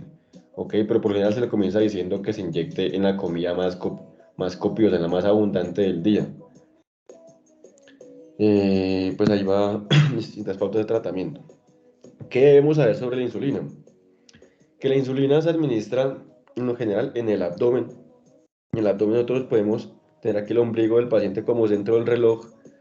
Le dibujamos un reloj y se dice que se dibuje aquí las 12 horas, las 3 horas, perdón, las 3 horas, las 6 horas, las 9 horas. Un día se inyecta acá, otro día se inyecta acá, otro día acá y otro día acá. Y así va intercambiando, ¿sí? A favor de las manecillas del reloj. ¿Por qué? Porque nosotros no hacemos esto para inyectarse. Es subcutáneo, ¿no? Es subcutáneo. Tiene que pellizcarse así, pellizcarse bien, no así porque va a coger más músculo. Aquí se inyecta acá. Si es que no hacemos esto, el paciente puede desarrollar una lipodistrofia, que puede ser tanto lipoatrofia como lipohipertrofia. Lipohipertrofia es como un nódulo, aquí lo pueden ver, porque se inyectó muchas veces en el mismo sitio, ¿sí? Ni siquiera cicatrizó el tejido celular subcutáneo y al final es una proliferación acá, ¿ok? aquí hubo proliferación de células. O una lipoatrofia, ¿sí? Como ver un hundimiento, una reducción del tejido grasa. Cualquiera de los dos puede ocurrir si el paciente no se administra bien, pero tiene que ir rotando el sitio de inyección, muy, muy, muy, muy importante. Aquí les dejo pues algunas recomendaciones para el paciente que se va a inyectar insulina y dárselas, pero que también, si es que no se puede aquí en el abdomen, por alguna razón tiene cicatrices, lo que sea, no se inyecta ahí, no se debería inyectar ahí. Podemos inyectarle, por ejemplo, acá en los tríceps, ¿ok? O igual que el mismo complejo B, que la penicilina en los muslos o en las nalgas, perdón, ¿ok? También sería otros sitios a considerar para el paciente. Tener en consideración que el sitio de inyección está fría, la obesidad, todo eso. En un paciente delgado, por ejemplo, en un paciente delgado, nosotros claramente no le haríamos que se inyecta acá, ¿ok? Deberíamos decirle que mejor se inyecte en el muslo. Los diabéticos tipo 1, los niños es muy, muy, muy común que se inyecten en el muslo. Y vamos a aprender, que vamos bien de tiempo, la verdad, a manejar una diabetes tipo 2 con insulina. O tipo, sí, una tipo 2 y una tipo 1. Esto difiere un poquito, pero la verdad no tanto.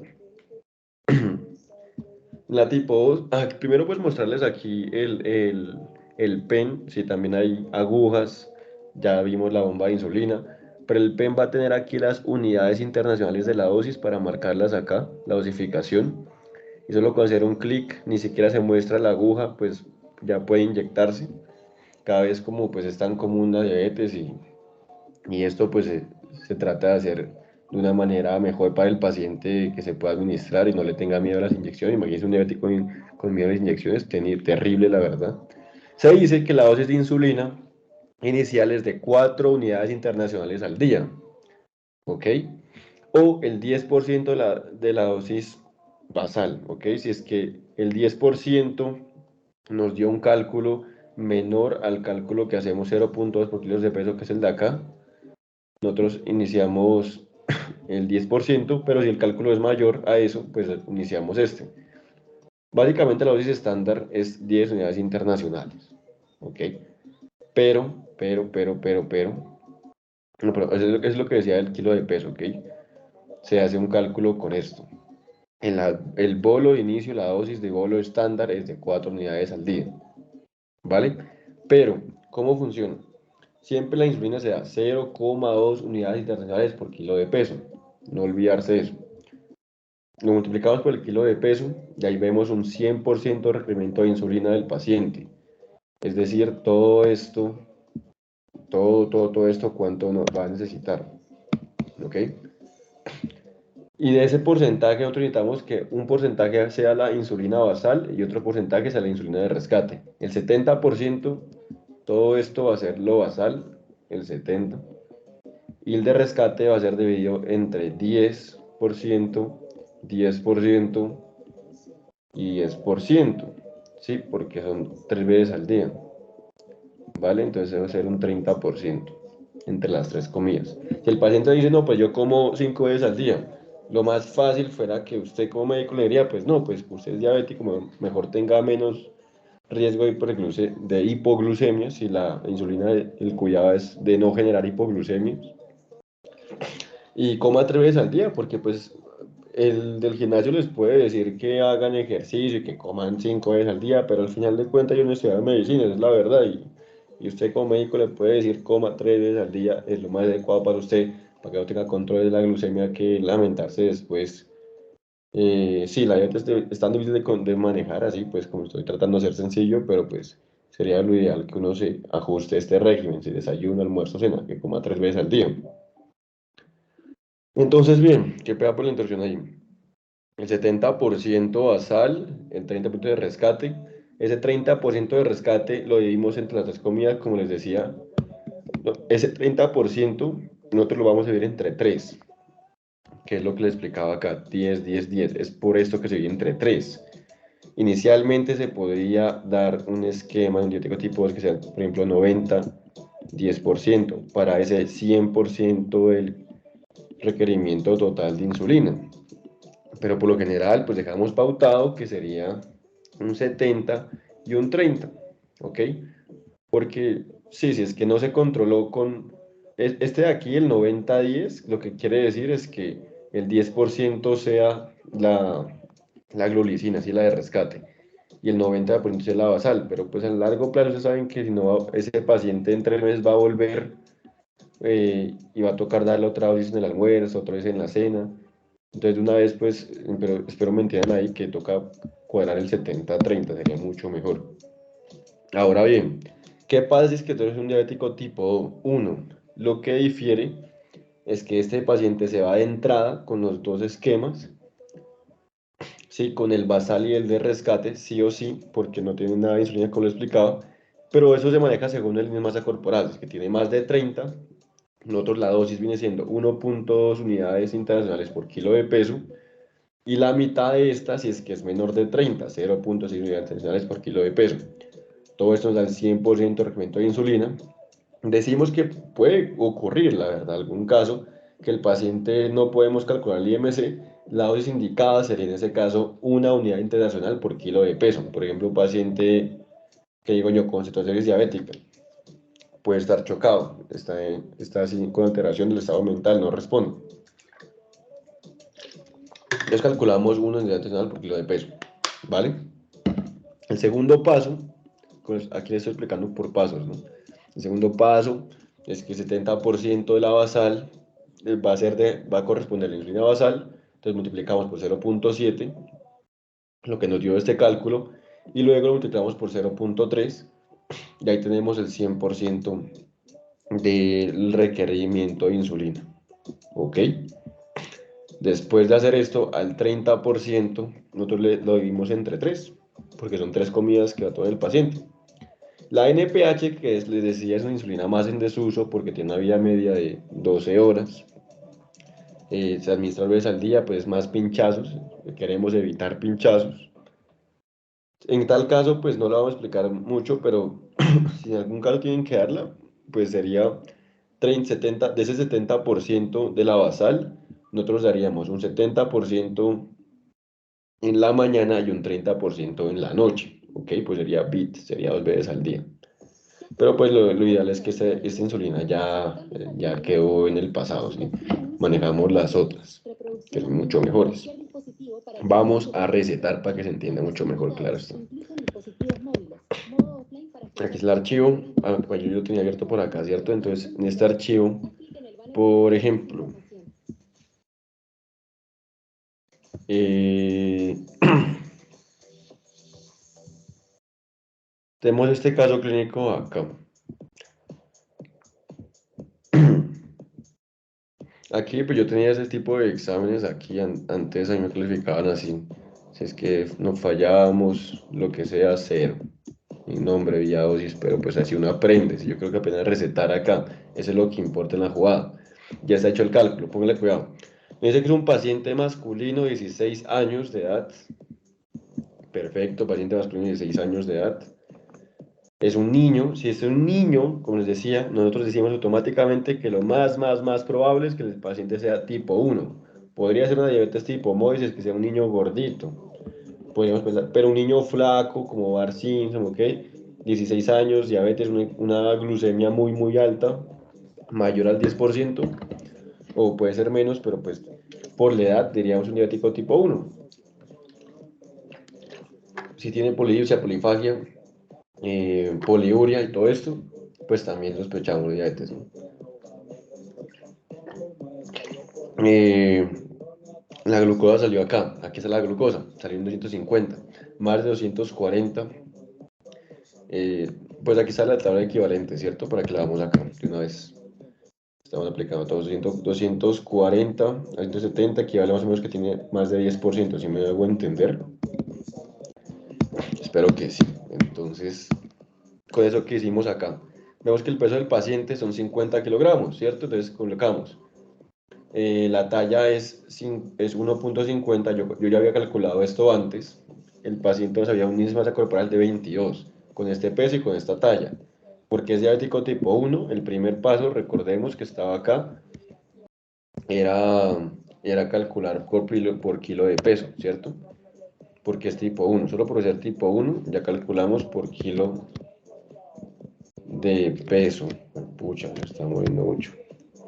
Listo, entonces nos dio menos de 30, nos dio 22. Calculamos 0,6 por kilos de peso. ¿Cuánto pesa el paciente? Pesa 50, dice acá el caso clínico. Entonces 0,6 por 50, eso nos dio 30. Nos dio 30%, entonces decimos que queremos sacar del 100% de requerimiento de insulina, una parte basal y una parte de rescate. Entonces esa basal, para sacar el 70% hacemos la regla de 3.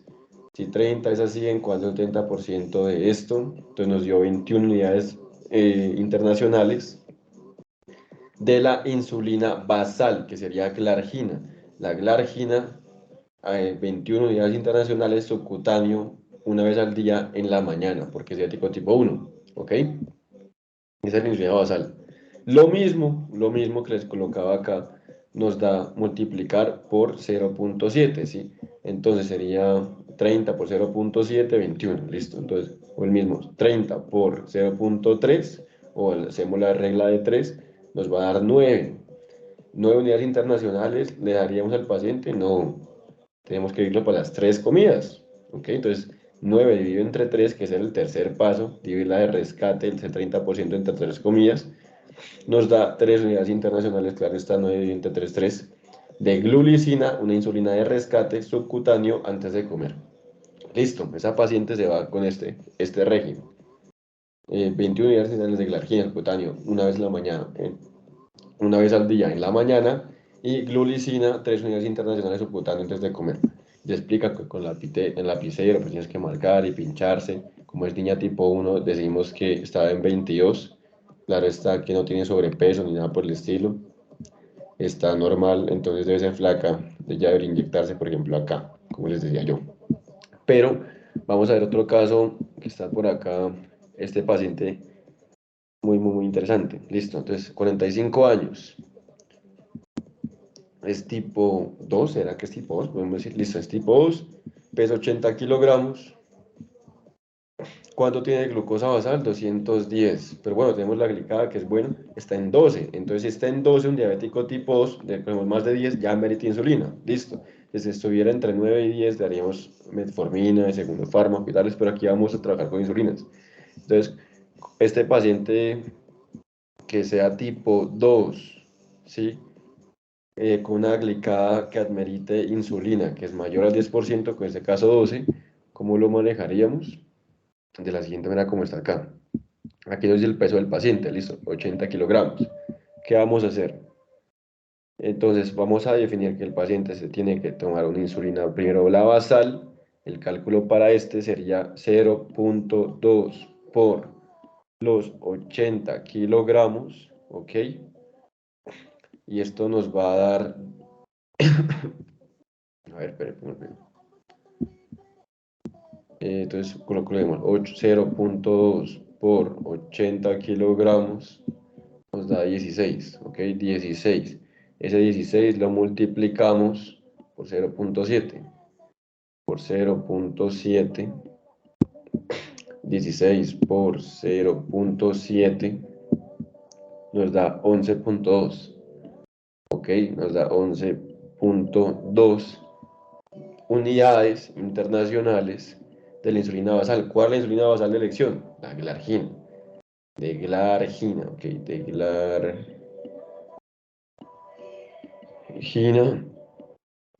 subcutáneo, si le decimos que es subcutáneo, QD, es decir, una vez al día, y como es diabético tipo 2, ok, en la noche, PM, eso va PM, eso lo había especificado yo acá, ok, eso estaba por acá, diabético tipo en la mañana, de 2 en la noche, así es como lo que se ha recomendado, ¿sí?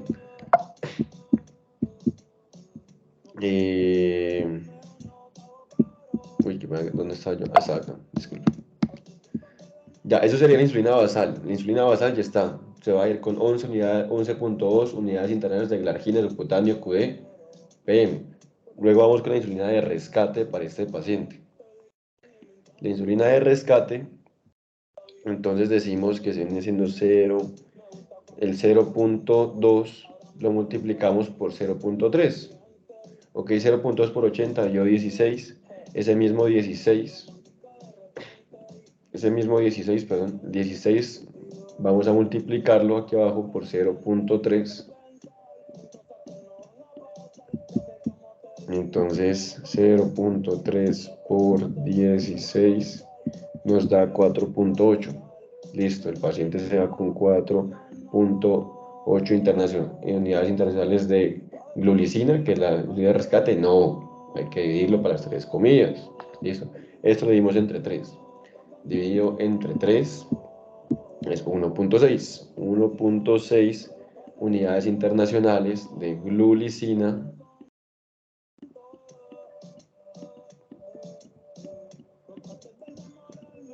subcutáneo, ¿sí?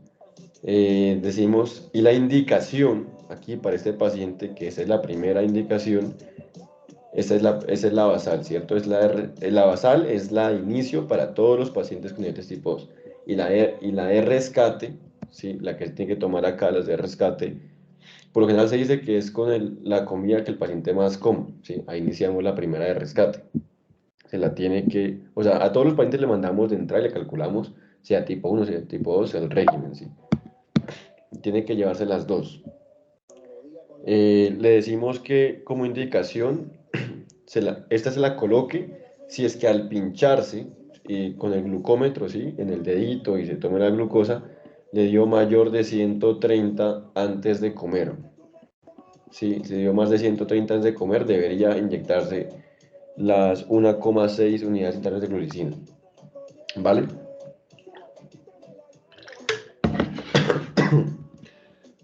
Entonces así es básicamente como se manejan las insulinas. Espero que se haya entendido súper bien, pues trate de ser lo más comprensible posible. Otra cosa, pues así dibujando, así para que ya si es que no se entendió, básicamente, pues siendo el caso, digamos que era, ¿cuánto tenemos acá? Quedan 10 minutos, vale.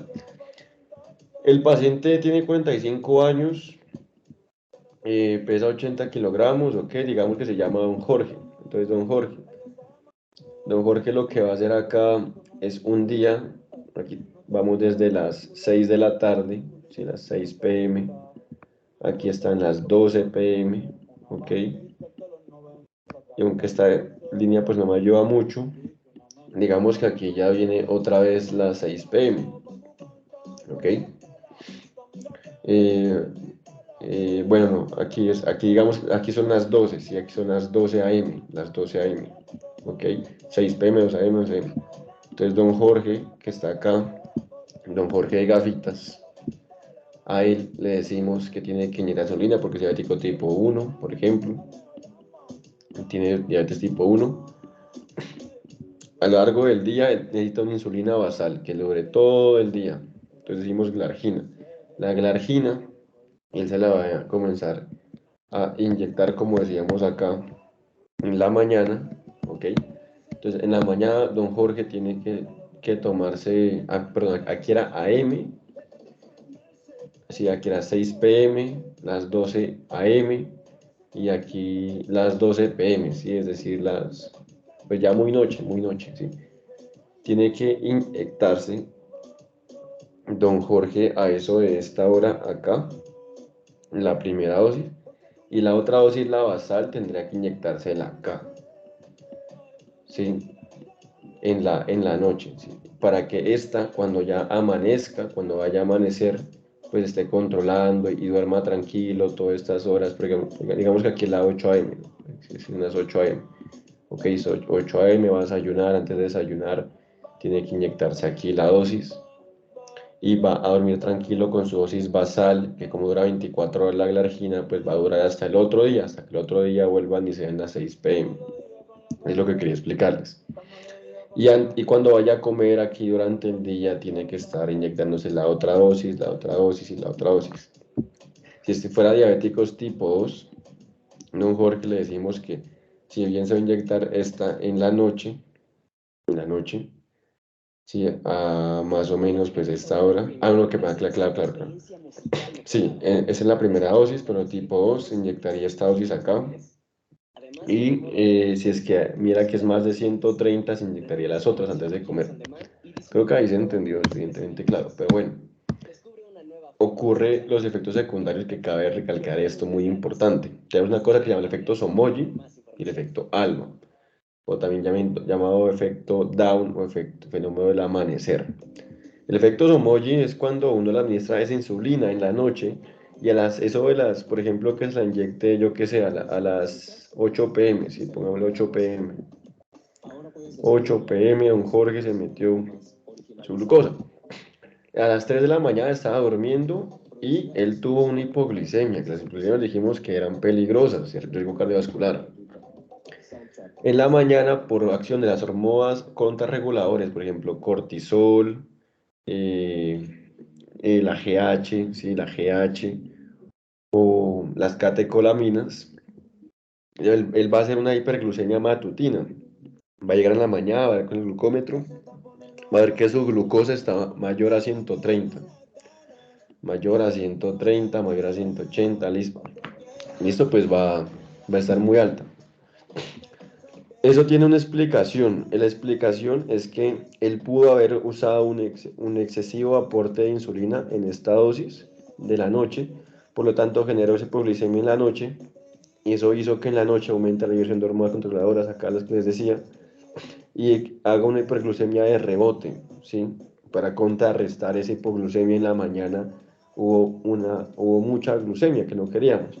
Entonces, la solución para esto, para ese efecto Somogyi, sería que nosotros disminuyamos la dosis nocturna de insulina intermedia, en este caso pues será un libro más antiguo, sea la dosis que sea, que tenga insulina, la que sea que esté tomándose, pues vamos a disminuir esa dosis y vamos a disminuir esa dosis de insulina para, para contrarrestar ese efecto.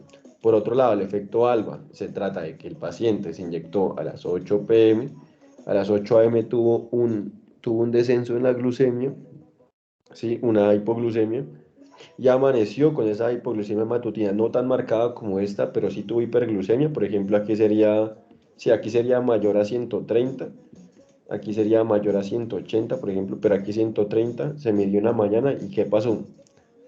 Que hubo mayor GH nocturno, mayor, una liberación nocturna de hormona del crecimiento, eh, liberada bruscamente al inicio del sueño, porque eso produce una disminución de la sensibilidad tisular a la insulina. Fisiológicamente, todas las mañanas se secreta cortisol, ¿sí? Porque hay mayor estrés en la mañana, o glucosa, o hormona del crecimiento, ¿sí? Ahí se produjo la hiperglucemia en la mañana, pero no es culpa de un Jorge, pues es culpa de, pues el cuerpo fisiológicamente funciona así. Pero si es que no fue por la insulina, ¿sí? Es decir, fue por acción fisiológica. Esa es la diferencia entre el Somogy y el ALBA. Entonces, el tratamiento para esto, para la acción fisiológica, es que nosotros aumentemos la dosis de insulina intermedia. O sea, es decir, ¿por qué pasó esto? Porque esa hipoglucemia que ocurría no era porque hubo demasiada insulina, sino porque no había suficiente, y al final pues ya también fue como un rebote, pero fue a consecuencia de las hormonas. Sí, es una hipoglucemia fisiológica. Eso Moji es de alguna manera como que iatrogénica. Entonces aquí le decimos, no, venga, usted disminuye esta dosis de insulina en la noche y pues ya se contrarrestará ese efecto. Pero ¿cómo diagnosticamos esto?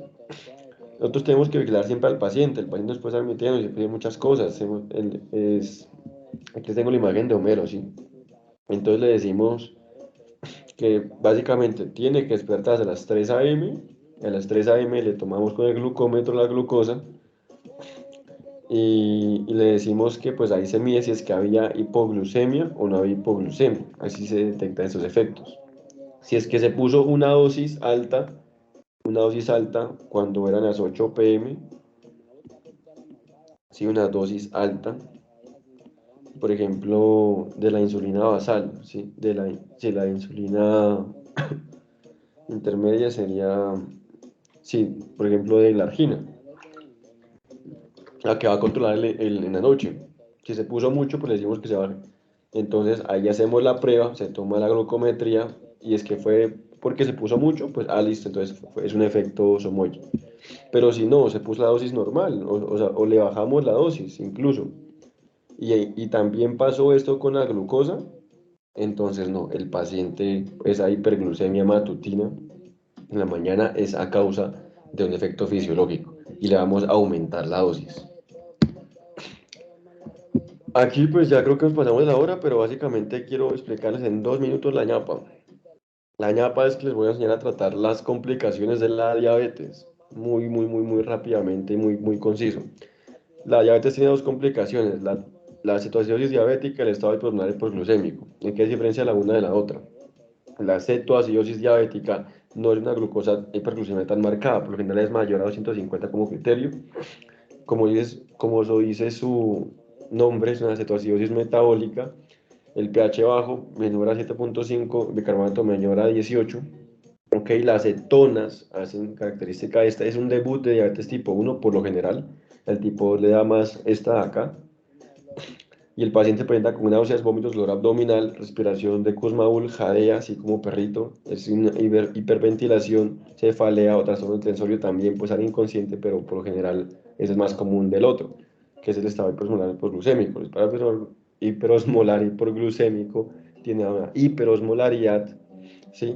Es mayor a 320 laboratorio. La glucosemia aquí sí es muy marcada, es mayor a 600, imagínense.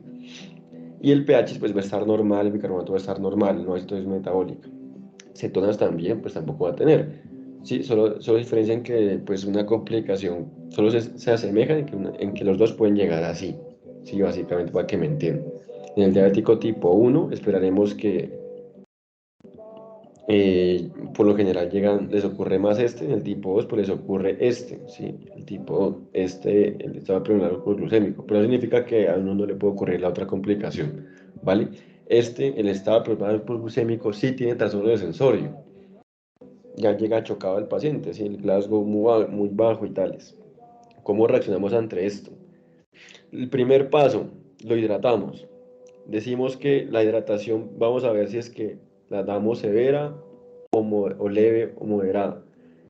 Si es que es una deshidratación del paciente que vemos está muy severa, las mucosas súper secas.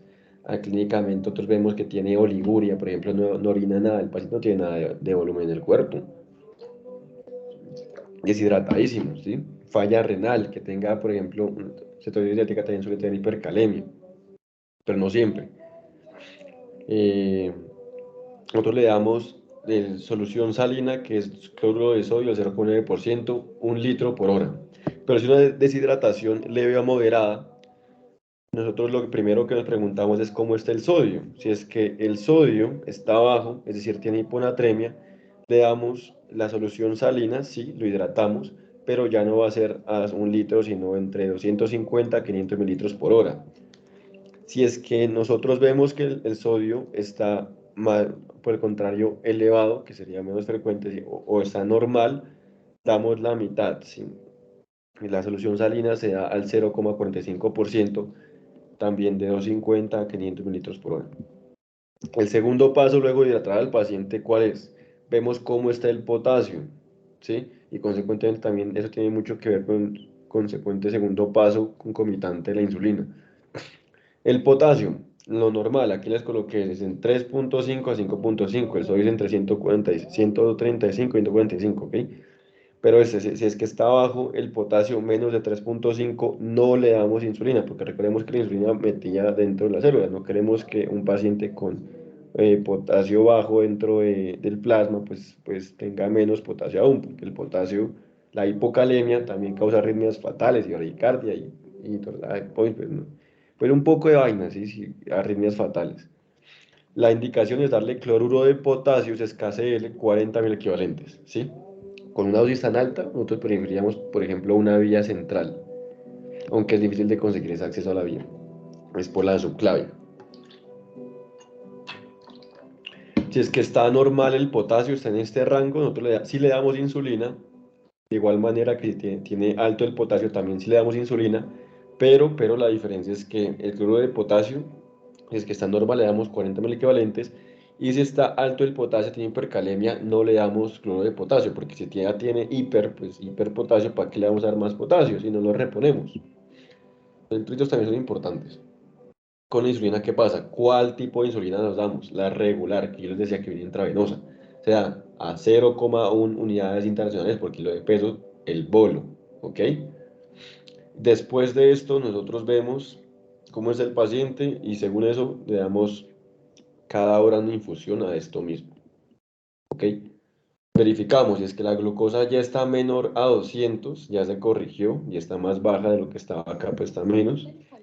Entonces damos a 0,05 unidades por kilo de peso hora y también considerar antes de esto, muy importante considerar que la hidratación, un paciente con hiperglucemia, pues no le vamos a dar dextrosa, claro, claro está, ¿no? Pero en este caso sí, porque la insulina, recordemos que pues mete glucosa y le puede dar una hipoglucemia al paciente también. También estamos dextrosa al 5% más el cloruro de sodio, hidratación al 0,45% a una menor dosis que sería 125 a 250 mililitros por hora, más dextrosa regular si es que pues el paciente requería, acá no tenía una deshidratación como acá, ¿ok?